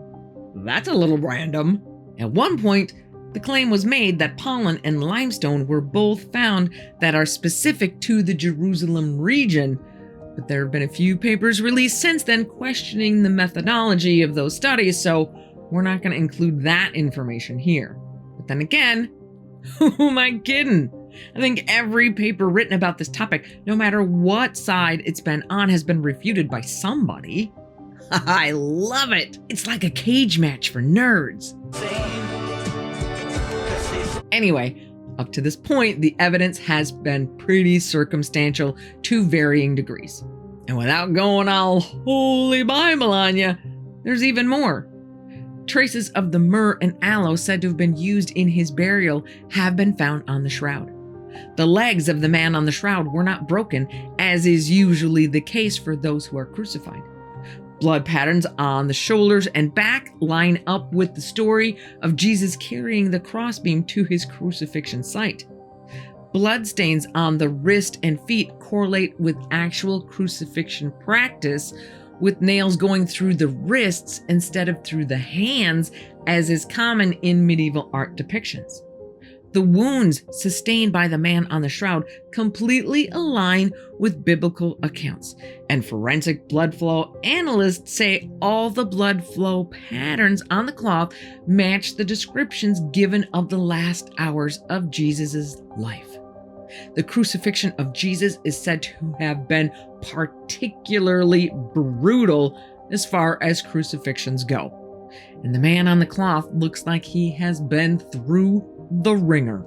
His eye looks almost like it's swollen shut. His nose looks to be broken, and the streaks of 120 scourge marks cover his entire body.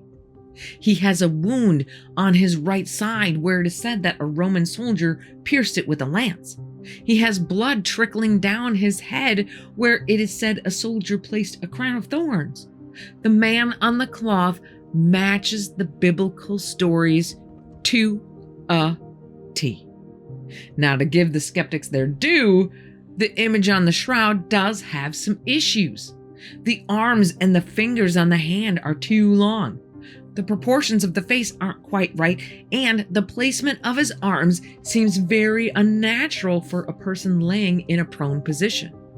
Although, by the time that he is put into the tomb, rigor mortis would have been setting in, so who knows how that would affect his position. And there are plenty of other tidbits, like coins on his eyes and flowers around his head, that I honestly can't see, but feel free to jump down that rabbit hole as well. So up to this point, we've been kind of nibbling around the edges, but we are finally at the point where we can really dig into the heart of the arguments that put this whole affair on my weirdness radar. First, let's talk about something I had never even heard of. My Catholic family is not going to like hearing that. Until I started researching the shroud. The Sudarium of Oviedo. Sudarium being the word for the traditional Jewish burial headcloth, and Oviedo being the town in Spain where the cloth is said to be kept. So back in Jesus' day, Jewish law said that bodily fluids needed to be buried with the body. Once Jesus had died on the cross, someone would have wrapped a cloth around his head to make sure that none of those fluids were lost. The sudarium is that cloth. Not to go too deep into the weeds, scientists have established exactly how this 34 by 21 inch cloth was wrapped on his head, and they've identified 70 points of similarity between the bloodstains on the sudarium and those found on the Shroud of Turin. But the one that is the most interesting to me is a blood trickle on the forehead of the man on the shroud. Now, people way smarter than I have figured out exactly how the cloth was wrapped around the head and how each grouping of stains got there. And this forehead stain on the sudarium is the exact same pattern as the blood trickle on the shroud. But even better is this little detail. Imagine you have a small amount of blood trickling slowly over time down your forehead. The edges will begin to dry, but the spot at the bottom of the trickle will stay wet the longest and form a little drop, right? Now imagine putting a cloth over your head. That cloth is going to soak up the wet blood at the end of the trickle and leave a clean spot, right?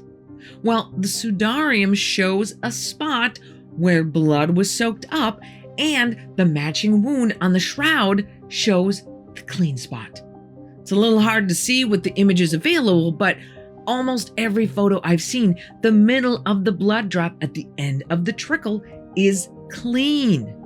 Now, the reason the sudarium is important to the shroud debate is because while the provenance for the shroud only goes back to the mid-14th century, the sudarium can be dated back to 614 AD. So if the sudarium and the shroud can be proven to come from the same event, that destroys the medieval forgery narrative. Also note that the sudarium has the same dust mixture around the nose that was found in the corresponding nose area of the shroud, and the same blood type, AB. Now, AB blood is kind of rare in the rest of the world, with only about 4% of the population having it in the US. It's a little more common in the Middle East at about 5%. More common, but still only 5%. So what are the odds that two random ancient cloths would have bloodstains of the same AB blood type? 1 in 400, or 0.25%. Seriously? But let's go back to the shroud. Remember me saying that no one knows how the imprint of our shroud man got there? They know it's not paint. They know it's not dye. Well, turns out that they do know what makes the imprint. They just don't know how it happened. The imprint is formed by the yellowing of the flax fibers that make up the cloth. The yellowing is from rapid aging. So they just don't know why those areas would have aged any differently than the rest of the cloth. Another thing they do know is that the blood staining present on the shroud was there before the rapid aging of the yellowed areas, because the same changes to the fibers is not present in those areas. And the bloodstains go all the way through the cloth, like they were soaked up into the fibers. But the rapid aging effect is very superficial. It's only present on the very outer layer of the fibers. But the fibers that are yellow all the way around the circumference, not just the side facing out. And the yellowing is on a fiber by fiber basis. One fiber might be yellow while the next to it is not. And keep in mind, we are not talking about each thread. We are talking about each individual fiber that makes up each thread. Also, the staining on the shroud doesn't just contain blood. It contains blood serum. Anyone who's ever had a serious wound can tell you that even after it stops bleeding, it can still leak a clear fluid. That's blood serum. Well, some of the bloodstains on the cloth show an outline of this clear serum called a serum halo. And they can tell that it's actually blood serum by the way it fluoresces under a UV light. If they were just water stains, say from the fire, they wouldn't show up under UV light. Now, it's been shown that there are other liquids that also fluoresce the same way, But this puts the medieval forgery theory in trouble again. How would a 14th century forger know what liquids to use to create the correct UV fluorescence when UV is centuries from being a thing? Another interesting thing about the bloodstains is that they are very red for being that old. Blood usually darkens to either a dark brown or even black over time.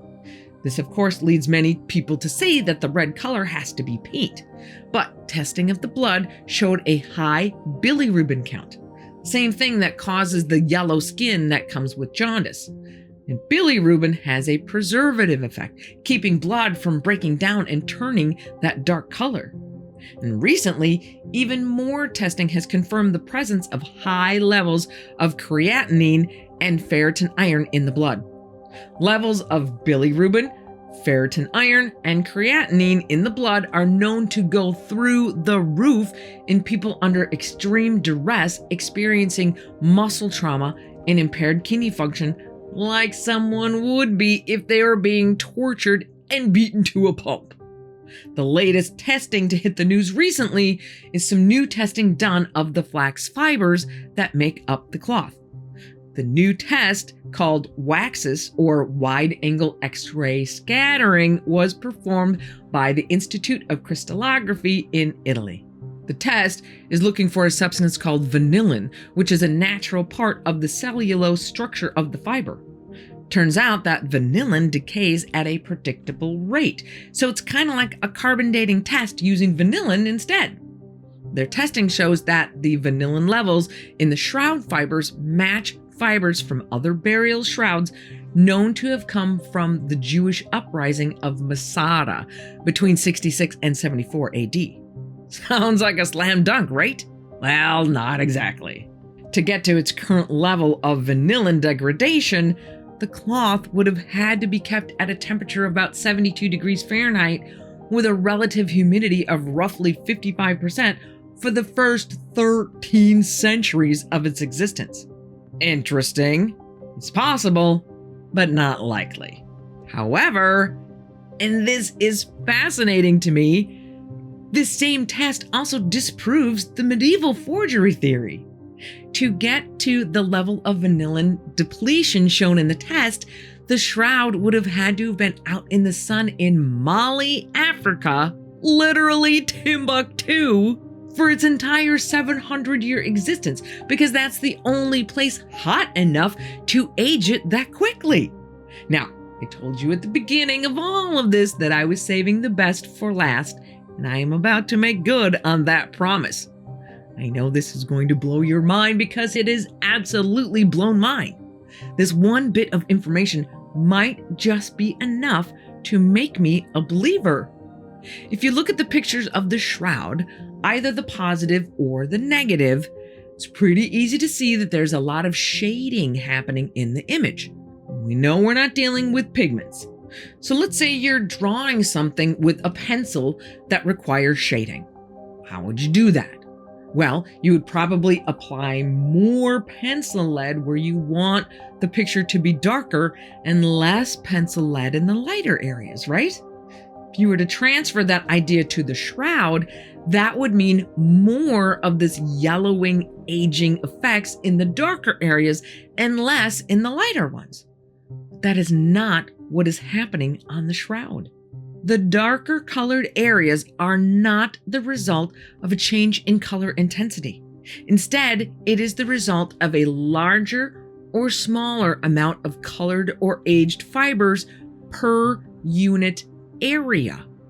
It's called the halftone effect, and it's the same way newspapers used to print pictures before the days of digital printing. I don't even know how to wrap my head around that one.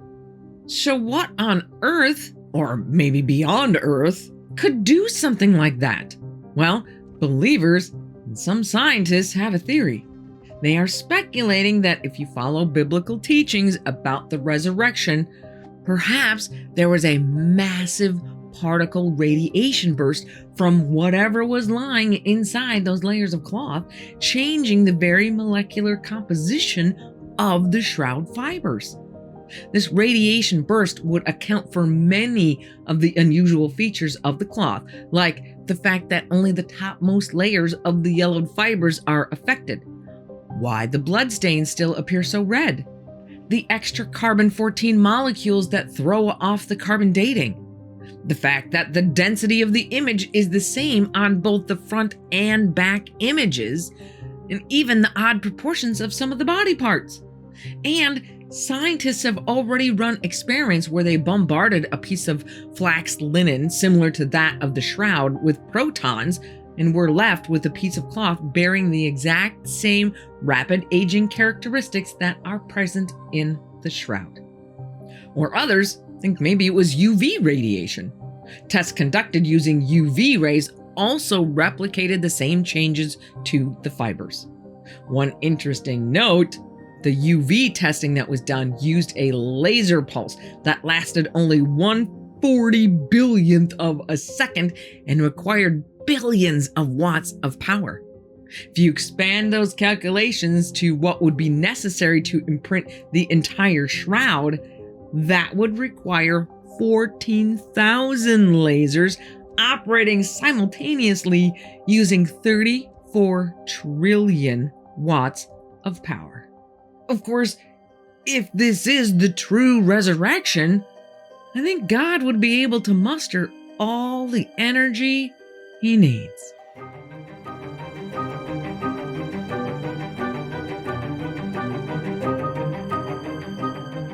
In August 2007, Maria is on a somber road trip with her two brothers, who she refers to as T and R, her sister and her sister-in-law.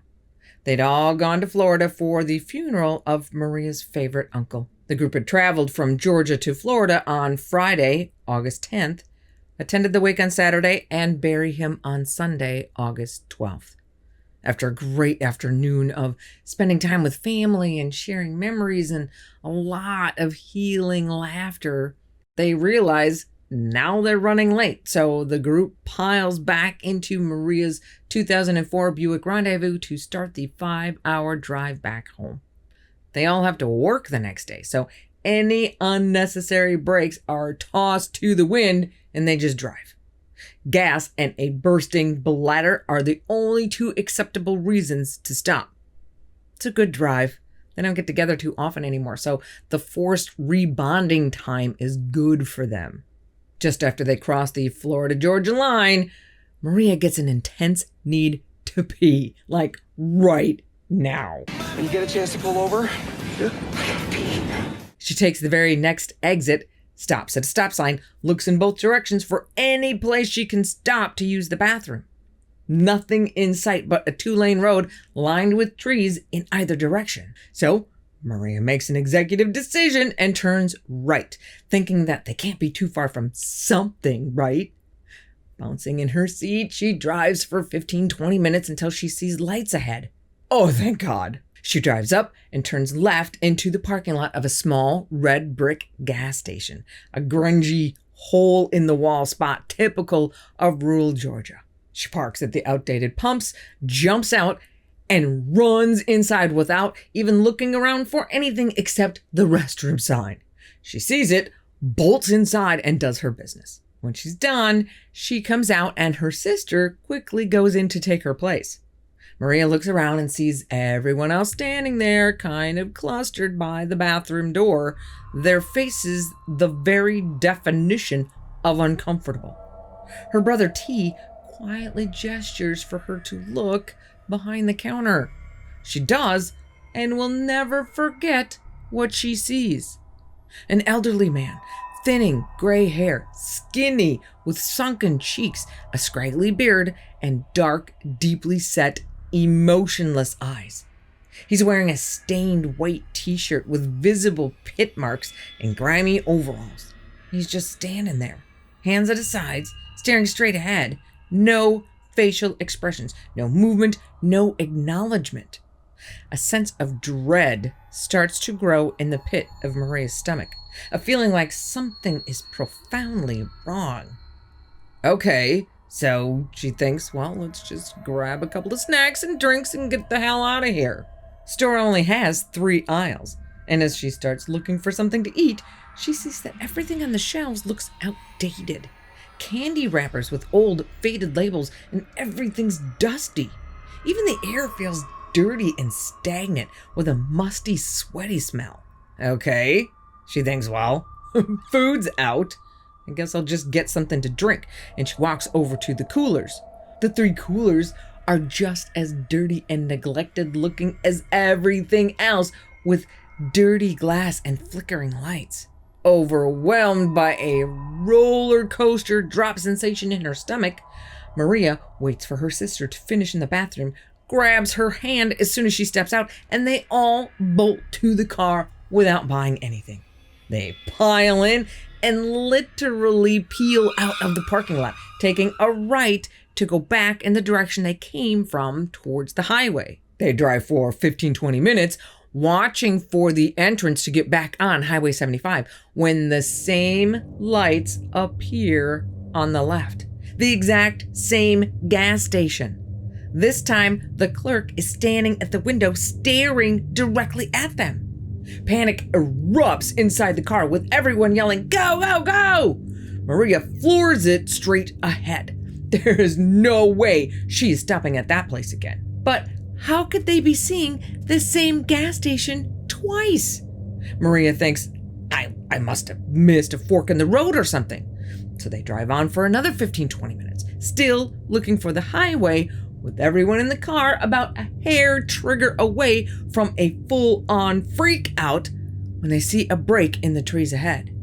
As they get closer, they see it is the same station. But this time it's different. It's completely abandoned. The only light around is coming from a streetlight. The windows and doors are boarded up. Ivy is growing over the entire building. Half the roof is caved in and the pumps are gone. No one has been in that building for years. But as they all look on in shock, they all see them. The fresh tire marks on the pavement where they had peeled out less than an hour ago. Everyone in the car starts freaking out, and Maria just floors it. And lo and behold, they hit the highway in just 5 minutes. The remainder of the trip is quiet but uneventful, and they all make it back home. Life moves on, but Maria never forgets that trip. Who would? But she really couldn't let it go. She even tried going back to find that building, taking different exits and driving for 20 minutes or more in each direction, but she never saw it again. A decade of development in the area certainly didn't help matters any. She knew if it was ever there, it's probably a parking lot or a strip mall by now. But she still couldn't let it go. Fast forward to March of 2025, and Maria is still trying to get answers. She emails her story to Ashley of Ashley Inc. on TikTok and YouTube, who's a really good teller of creepy stories. You guys should check her out. I'll put a link to her YouTube channel in the description. Ashley reads her story on her TikTok channel, and it goes viral. Now, as if that story isn't unbelievable enough, just wait. So Ashley shares Maria's story and everything blows up. And Ashley is getting tons of emails from people telling her about their nearly identical experiences in what sounds like the same place. That in and of itself is mind-blowing. But then Ashley gets a very special email. This email is from a man who calls himself John Doe, who tells Ashley, "I think the old man at that gas station was my dad." What? He goes on to tell her that back in the mid-'80s, his dad, who was a Vietnam vet with PTSD issues, had problems with drugs and alcohol. John's mom gave his dad the ultimatum: stop or leave. So he stopped. But one night in 1984, he came home from his late shift job at the gas station just off SR 378 in Valdosta, looking absolutely freaked out, and tells his family that he just saw ghosts from the future come into the gas station. John's mom, not believing a word he's saying, thinks he's fallen off the wagon and tells him to get out. So he does. He packs his bags and leaves. John does not see him again for another 16 years.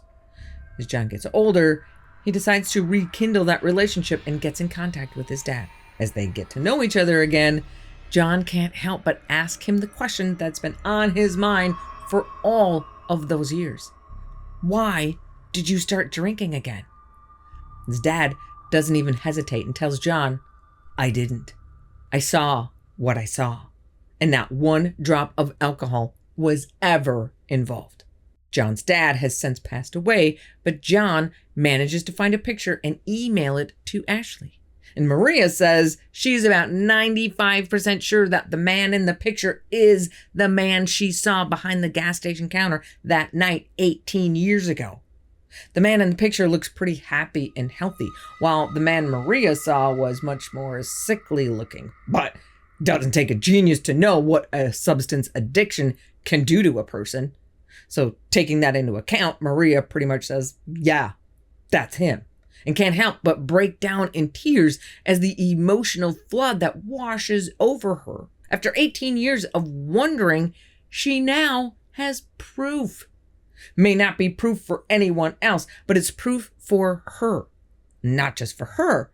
Even though John's dad passed away in 2001, he now has the comfort of knowing that his dad really was telling the truth the entire time. Although comfort is probably not the right word, because he also struggles to come to terms with the idea that he cut his own dad out of his life for 16 years when his dad was telling the truth and never broke his promise never to drink again. But if nothing else, he and Maria can move forward from here, knowing that God only knows how it happened, but that it did really happen. But theirs is not the only time slip story we have today. It's not even the only gas station time slip story. In the fall of 2018, Reddit user OilBurner75, let's just call him Joe, was on a road trip to Acworth, Georgia, which is also on Highway 75, but the complete opposite end of Georgia from Valdosta. He's there to pick up some fenders for a truck he's restoring. He meets the parts seller in the parking lot of the Publix in Acworth on Baker Road, and gets his fenders as planned, but decides it might be a good idea to stop at the gas station right next door and fill up before getting back on the road. Joe goes into the station and sees that everything is off, just slightly different. He goes to the counter to prepay for his gas and notices the tobacco products didn't have warning labels all over them. And the logos and everything looked different, maybe dated. Like he'd seen them before, but not for a long time. Not to mention that there was no credit card reader on the counter. And most importantly, prices are about a third of what he's used to paying. He looks around a bit and sees that the pop and the drinks in the store had expiration dates of around the year 2000. He goes to the counter and asks for a can of chew, and the woman hands him a can with an expiration date of July of 2000. So he asks her, why is everything in the store outdated? The woman just looks at him and says, it's not. That's a fresh can. Joe is so freaked out that he just leaves and heads down the road to go get gas someplace else. Takes him some time to process this whole thing before it hits him to go look it up on Google Maps. And when he does, he sees the gas station is gone, replaced at some point by a Sonic. Fortunately for Joe, he just went back in time a few years and was able to just step right back into his own timeline. No harm, no foul. But not all time slip travelers come out unscathed. In May of 1972, 4 students, Jana North at the wheel of her father's 1971 Chevrolet Nova, Carol Abbott in the passenger seat, and Lisa Rocheford and Bethany Gordon sitting in the back seat, are rushing to get back to their campus dorm at Southern Utah University in Cedar City after spending the evening at a rodeo. They're kind of in a hurry because their house mother, Mrs. Mortensen, locks the doors at 11 p.m. and none of them relishes the thought of being forced to sleep in the car. It's after 10 p.m. when the girls cross the Utah-Nevada state line 9 miles west of Modena on Utah Highway 56, a desolate stretch of sand and sagebrush with red sandstone bluffs on the northern horizon. Once they get into Modena, Jana notices another road branching off the main highway, heading off into canyon country further north. Taking this off-road is pretty tempting. Just seems like a more direct route back to Cedar City. However, it's also going straight toward Gadianton Canyon, a place steeped in local Mormon legends of bad, evil spirits, strange disappearances, and other weird phenomena. Despite the stories of the canyon, the girls all decide to take the shortcut. They chat happily about the day's events as the car winds its way deeper into the foreboding canyon. As they drive, the dark rock walls inch even closer to the crumbling edge of the thin ribbon of asphalt. Jana, who's been chatting with her friends, suddenly notices that the car's headlights shine more brightly on the pavement. Looking closer, she sees that the center line is gone, and instead of black asphalt, they're driving on white cement. Carol points ahead, giving Jana a heads up to something it would be impossible for her not to see. The road suddenly ends in a towering rock wall. They're boxed in by the canyon and have no choice but to turn around and go back the way they came. Dang it! There's no way they're making it back in time now. But whatever. It's done is done. And despite wondering how somebody could build a road and not include a dead-end warning sign, Jana turns the car around and starts heading back out of the canyon, telling the others not to worry, they'll make better time when they get back to the highway. As she's driving, Jana begins to feel uneasy. They're still rolling along, hemmed in by red canyon walls. They should have been back out in the open desert by this time. The canyon gradually gives way to open country, but something's not right. Instead of the moonless desert they saw on the way in, they now see grain fields on the right and a line of ponderosa pine on the left. In the distance, the water of a large lake shimmers, silvery under the bright, full moon. At that moment, they feel like they've driven into a different world. The events that follow prove them right. Carol looks around in awe. This isn't Modena. Jana's going back through her memory trying to figure out how they could have gotten off track. But they must have gotten turned around because they sure didn't see any of this going in. Now the girls are on edge.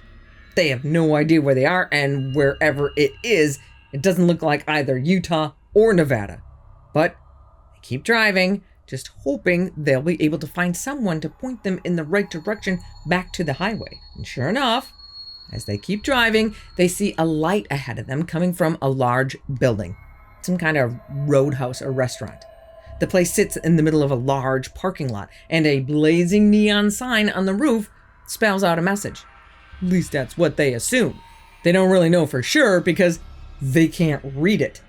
What should be letters are brightly lit squiggles and curlicues, strangely twisted lines making the writing look like a completely foreign language.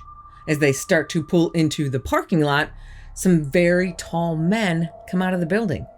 The men see the car coming in and just stop, staring at the girls. They wave their arms, shout, and point at the girls and the Chevy. Bethany giggles and says, "I wonder if they're cute."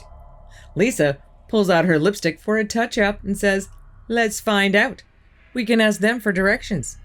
She rolls down the rear passenger window, and sticking her head out the window, Lisa starts to greet them, but lets out a terrified scream. Frantically rolling up the window, she tells Jana to punch it. Jana still has her eyes on the road, but Bethany and Carol turn to see what Lisa is seeing and also scream at Jana to get them out of there. And Jana's like, "What the hell is going on?" And the girls tell her they're not human. Jana stomps on the gas pedal and sprays sand as the car speeds away from the building and back onto the road. As they race down the road, passing the strange lake, having no clue where they're going, intense lights light up their car from behind. They're being chased. Bethany shouts in panic, pleading with Jana to go faster. Jana glances in her rearview mirror, and what she sees turns her blood to ice. They are being chased, but not by any vehicle that's ever been built in Detroit. 4 weird-looking automobiles are right on their tail.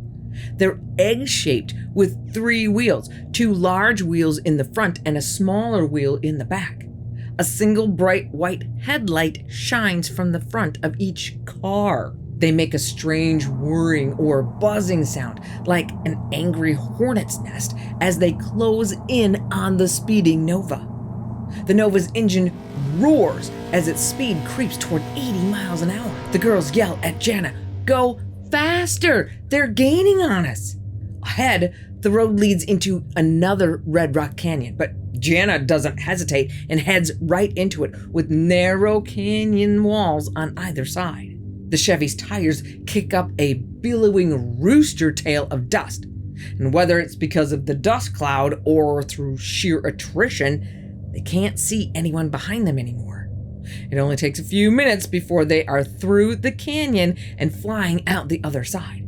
But all at once, the road vanishes. The headlights show nothing but sagebrush and ocotillo. The Chevy is not made for off-road adventures and starts bouncing around. Jana hits the brakes, but too late. The Nova skids out of control and starts fishtailing. But Jana manages to regain control, bringing it to a stop in the sagebrush just a short distance from where the road ended. Then, the engine dies. Shaking uncontrollably, the girls emerge from the car. Everybody's pretty freaked out, but at least nobody's hurt. The car, however, is undrivable. 3 of its tires are flat, with numerous dents and scratches on the front bumper and a missing hubcap. Jana takes one look and says, "Dad's gonna kill me." Lisa, however, is near hysterical. She sits on the ground, hugging the knees of her bell-bottom jeans, repeating over and over again, "They aren't human." Okay, so the car's a brick, and they have no idea where they are, or if these things are still looking for them. So the girls all climb back in, lock all the doors, and wait for daylight. Once the sun is up, they start walking.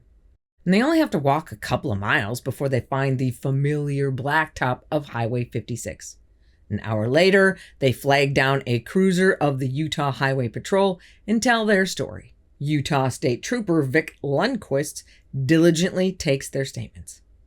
He takes the girls back to their car and looks around, not sure if he's looking for evidence that they're telling the truth or that they're crazy. And right away, he sees that the tire marks begin about 200 yards from where the car came to a stop, with no tire marks at all leading from the main road, as if the cars just suddenly appeared in the middle of the desert.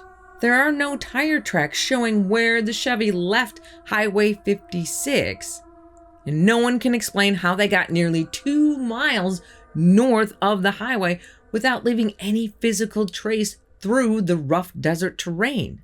And no trace of the Chevy's missing hubcap is ever found. So, the moral of all these stories?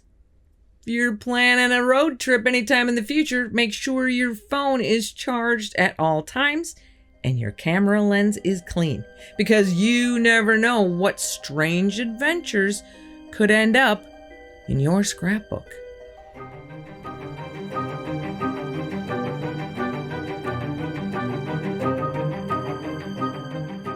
There's only one thing in the world that is constant: change. Summer rolling into fall, rivers carving valleys, your little baby growing into a man. How do we measure these changes? Time. A soldier marching on in perfect step. Whether you're counting every second from a prison cell or losing track of years alongside the love of your life. But what if that's not really how it works? What if time's not a fluid reality, but more like an infinite film reel? Each frame a frozen moment, an endless succession of moments going by so quickly it gives the illusion of a graceful existence. All moments, every frame, past, present, and future, already existing. We just can't see them, Except sometimes we can. Moments where the universe projector glitches and more than one moment is showing at the same time. When we walk from our suburban driveway in 2025 into a cornfield that existed on that same spot in 1950. Some people call these moments of double reality a time slip. Obviously, I have no way of knowing if the theory I just laid out is how these temporal shifts occur. But we do know they occur. One of the most famous accounts of these time glitches happened in the summer of 1901. Charlotte Ann Moberly and Eleanor Jourdain, two highly educated, lifelong English academics, traveled to France to visit the Palace of Versailles. On the warm afternoon of August 10th, they set out specifically to go see the Petit Trianon, which is kind of like a private she shed for the queens, once used by Marie Antoinette.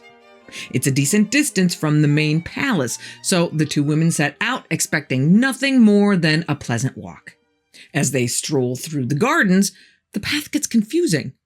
They're on the right path, but they end up wandering in circles as this oppressive feeling creeps over them. The landscape around them shifts. The trees and plants are totally still. Sunlight dims, and the usual sounds of birds and leaves goes quiet. They see people dressed in outdated clothing. A man in a tricorn hat who looks not like he's staring at them, but staring right through them, like they're not even there. They keep walking. They see a woman in an 18th century pale green dress sketching on the grass who gives them a quick nod, but goes right back to her work.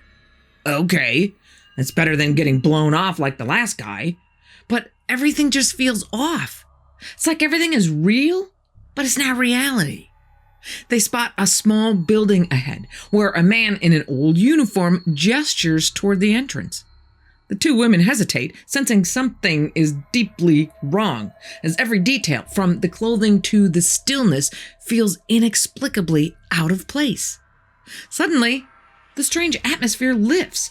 Sunlight brightens, modern noises return, and the gardens fill with 20th century tourists, while the odd figures vanish. Shocked by the abrupt change, Charlotte and Eleanor do a sanity check, but the experience feels too real to dismiss. That evening, they compare notes and decide this really happened. So they start digging into the past at Versailles.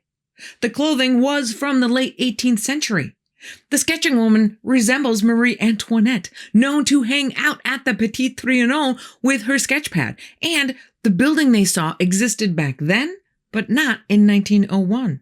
Convinced of a time slip, they publish a book in 1911 called An Adventure, detailing their encounter and historical findings, sparking widespread debate among historians, skeptics, and paranormal enthusiasts that continues to this day. Okay, so no good episode on time slips can be done without mentioning Bold Street. This 1,500 foot or 460 meter long road is like ground zero for time slips. Fun fact, Bold Street is what it is because back in the 18th century, Liverpool, a bustling port city, needed rope. More specifically, ropes for ships. So rope makers would mark out a long pathway called a rope walk where they could lay out the long strands of material needed to make the ropes, which needed to be at least 1,000 feet or 300 meters long. Over time, that rope walk was built up on either side with buildings and eventually became Bold Street. At one end is St. Luke's Church, a landmark now known as the Bombed Out Church, which has a bit of its own haunted history, but we'll leave that for another episode. Probably the most famous time slip experience happened on Bold Street in July of 1996. Frank, a no-nonsense off-duty police officer, is walking toward Bold Street to meet his wife at Waterstone's bookstore. As he steps onto Bold Street, the modern bustle fades, giving way to a quieter scene. He sees the people around him wearing clothes from what look like the 50s. Men in suits and hats, women in dresses, and old vintage cars line the road. Quietly freaking out on the inside, Frank takes in as many details of the environment as he can. Everything feels real, not staged, with a vividness that is totally unsettling as he tries to absorb it. He notices that Waterstone's bookstore is no longer there, replaced by CRYPTIDS, a store with 1950s-style stuff in the front window. Frank then spots a young woman in modern 1990s clothes, looking really confused, standing in front of the bookstore, now clothing store. She hesitates, but then starts walking into CRYPTIDS. So Frank follows her. As soon as she crosses the threshold, the scene instantly shifts back. Waterstones reappears, modern sounds and sights flood in, and the street returns to 1996, leaving Frank shocked by the sudden change. He meets his wife inside, who has no idea of what just happened to Frank. Curious, Frank researches and discovers CRYPTIDS is a real 1950s Liverpool store where Waterstones now stands, something he didn't know before. And Frank is not the only one. Not even close. He's not even the only one to have an experience in front of Waterstone's bookstore. I guess that must be the place to go. Carol is one of many other such people. One beautiful sunny day, Carol is sitting outside to eat her lunch just outside Waterstone's bookshop. She feels the sunshine dimming and hears the usually busy street becoming quieter. She looks up to see what's going on just as a man in a 1950s-style suit sits down on the other end of her bench and starts up a conversation. Carol, not ungrateful for the brief company, plays along. However, she's pretty much done with her lunch, so she gets up and turns toward the garbage can to throw away her trash. When she turns back, like literally less than 5 seconds later, the man is gone. Stunned that this guy could get up and leave so fast, Carol looks around but doesn't see him anywhere. At the same time, the sunshine comes back and the usual crowds of people reappear. Steve, a local Liverpool guy who's familiar with Bold Street because he used to work there, walks down the street to meet his partner at a bank on Hanover Street, right at the end of Bold Street, when he notices a store with a new front window display and thinks, interesting. That place has been empty for years. Well, good on them, I guess, and keeps walking. Then he sees the model shop has shifted back to its original spot from over a decade ago. Now that's really odd. He starts looking around and sees cars on the street look new, but from a couple of decades ago. And people's clothing and hairstyles are also about 10 to 15 years out of fashion. The street feels oddly quiet, and what he can hear sounds muffled. He finally makes it to the bank, meets his partner, and they go in the bank where everything seems normal. They do their business and walk back out and back onto Bold Street. Everything's normal again. The model shop is back to where Steve last saw it, and the store with the new display is empty again. Do you want my head to explode? Jane, a university student in Liverpool in the mid-2000s, walks down Bold Street one blustery, overcast September afternoon around 3 p.m. to meet a friend at Central Station for drinks and dinner. As she's walking, she calls her friend on her phone to say, "Hey, I'm almost there," and the two keep chatting until halfway down the street, the call drops. Looking up, she finds herself in the middle of the perfect movie set. Horses and carriages roll by, mud and straw all over the road, and people wearing elaborate gowns and suits with tails and hats. Real burning oil lamps line the street. The scene buzzes with a calm, vibrant energy as an elderly man sweeping outside a shop shoos Jane off to the side. Jane, more than a little startled, is thinking, "Holy crap! They gotta be shooting a movie, and I just walked into their shot." After about a minute of looking around, trying to get an idea of what is happening and how she can get around it so she can get to where she's supposed to be, she glances back down at her phone to redial her friend. And when she looks up, everything goes back to normal. The horses, costumes, and lamps vanish. Jane, although slightly dizzy and very confused, keeps walking and meets up with her friend about 5 minutes later and tells her what happened. Her friend had actually tried to dial Jane back when their call initially dropped, but her call wouldn't go through. Only later, after doing some digging, does Jane find out that she isn't the only one to experience weirdness on Bold Street.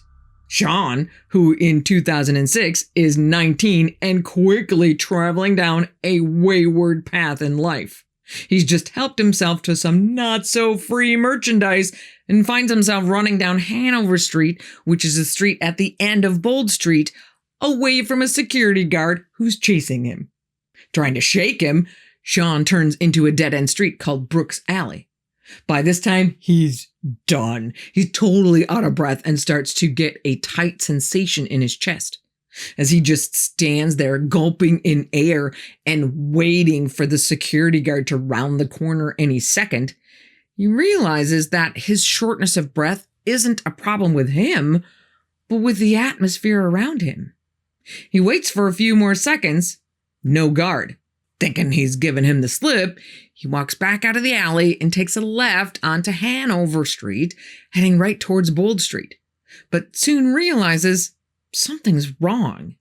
The road looks different.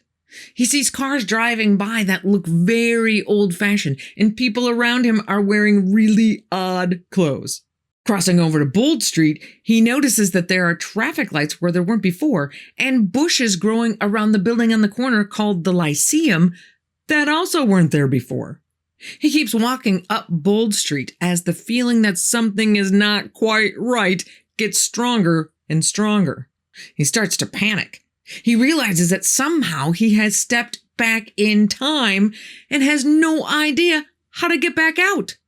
Then he remembers his cell phone. He takes it out of his pocket, but no signal. Now he really starts to panic. Standing there, trying to come up with some kind of impromptu flowchart in his head of what to do when you've slipped off of your own timeline, he spots a kiosk selling newspapers. He runs over and takes a look at the front page of the Daily Post. There in bold lettering is the date, May 18th, 1967. Holy crap! He has no idea what to do. What happens if he can't get back to his own time? He keeps walking up Bold Street another block or so until he reaches the H. Samuel jewelry store and decides to try his phone again. And this time, it works. With an "oh, thank God" sigh of relief, he looks around and realizes everything's back to normal. However, when he looks back down the street from where he just came from, he can still see, down at the end of the road, people still walking around in 1967. By this time, Sean has seen enough and dives onto a bus to go home. Somehow, the media gets wind of the story and he gets multiple calls for interviews. And not once does his story change. But the strange tale doesn't end there. Sean must have told the truth, the whole truth, and nothing but the truth, because he even told the reporters why he was running in the first place. Gutsy move. So the reporters tracked down the security guard to interview him as well. According to the guard, he saw Sean turn down that dead-end alley, but when he turned the corner, he said that Sean had completely disappeared. One of the hardest things about these experiences is that, by their very nature, we don't have a lot of choice but to rely on the testimony of the person who experienced the slip. But what if it happened to multiple people at the same time? In September of 1979, two British couples, Jeff and Pauline Simpson, along with their friends Len and Cynthia, embark on a road trip through France heading toward Spain. As evening approaches, they decide to find a place to stop for the night and follow a sign to a small village where they discover an old-fashioned hotel called Hôtel de la Berge. They park the car, pile out, stretch their legs, and head inside. Once inside, the couples immediately notice a few things that are, let's just say, peculiar. The heavy wooden furniture looks like it's about 200 years old, and the whole place is lit with lanterns instead of light bulbs. The staff are in outdated uniforms with high-collared shirts and aprons, speaking in a formal, old-fashioned manner. Their rooms continue this old timey-wimey theme with candlelit hallways, creaking wooden floors, and beds with heavy wooden frames. Modern conveniences are entirely absent. No phones, no TVs, not even electric lights. No phone, no lights, no motor car, not a single luxury. Just oil lamps. The bathrooms have antique fixtures with no sign of modern plumbing. Despite the unusual nature of their lodgings, the couples have a really good time. They have dinner in the hotel restaurant where food is served on heavy ceramic plates with what appears to be hand-forged silverware. They see that other guests are dressed in period clothing, men in trousers with suspenders and women in long skirts with high-collared blouses. Yet no one seems surprised by the 4 modern people in the room. After a good night's sleep, they enjoy breakfast before they leave. They go to settle the bill and are shocked at how small it is. They thank the staff and continue their road trip to Spain with a plan to stop at the same hotel on the way back. Several days later, as they drive back through the same village, they discover something impossible. The hotel is completely gone. Where it once stood is now an empty, overgrown patch of land. Confused, they start asking anyone around, "Hey, what happened to the hotel?" But no one's heard of it. One old man who's lived there his entire life said there was never a hotel there. Well, that can't be right. So they start digging into the history records of the village. And wouldn't you know it, a small inn matching the description of where they stayed had been there, but had been destroyed in a fire over 100 years ago. But nothing had ever been built in its place. Despite their continuing search for answers, the couples never find an explanation for their night spent in a place that should not have been there.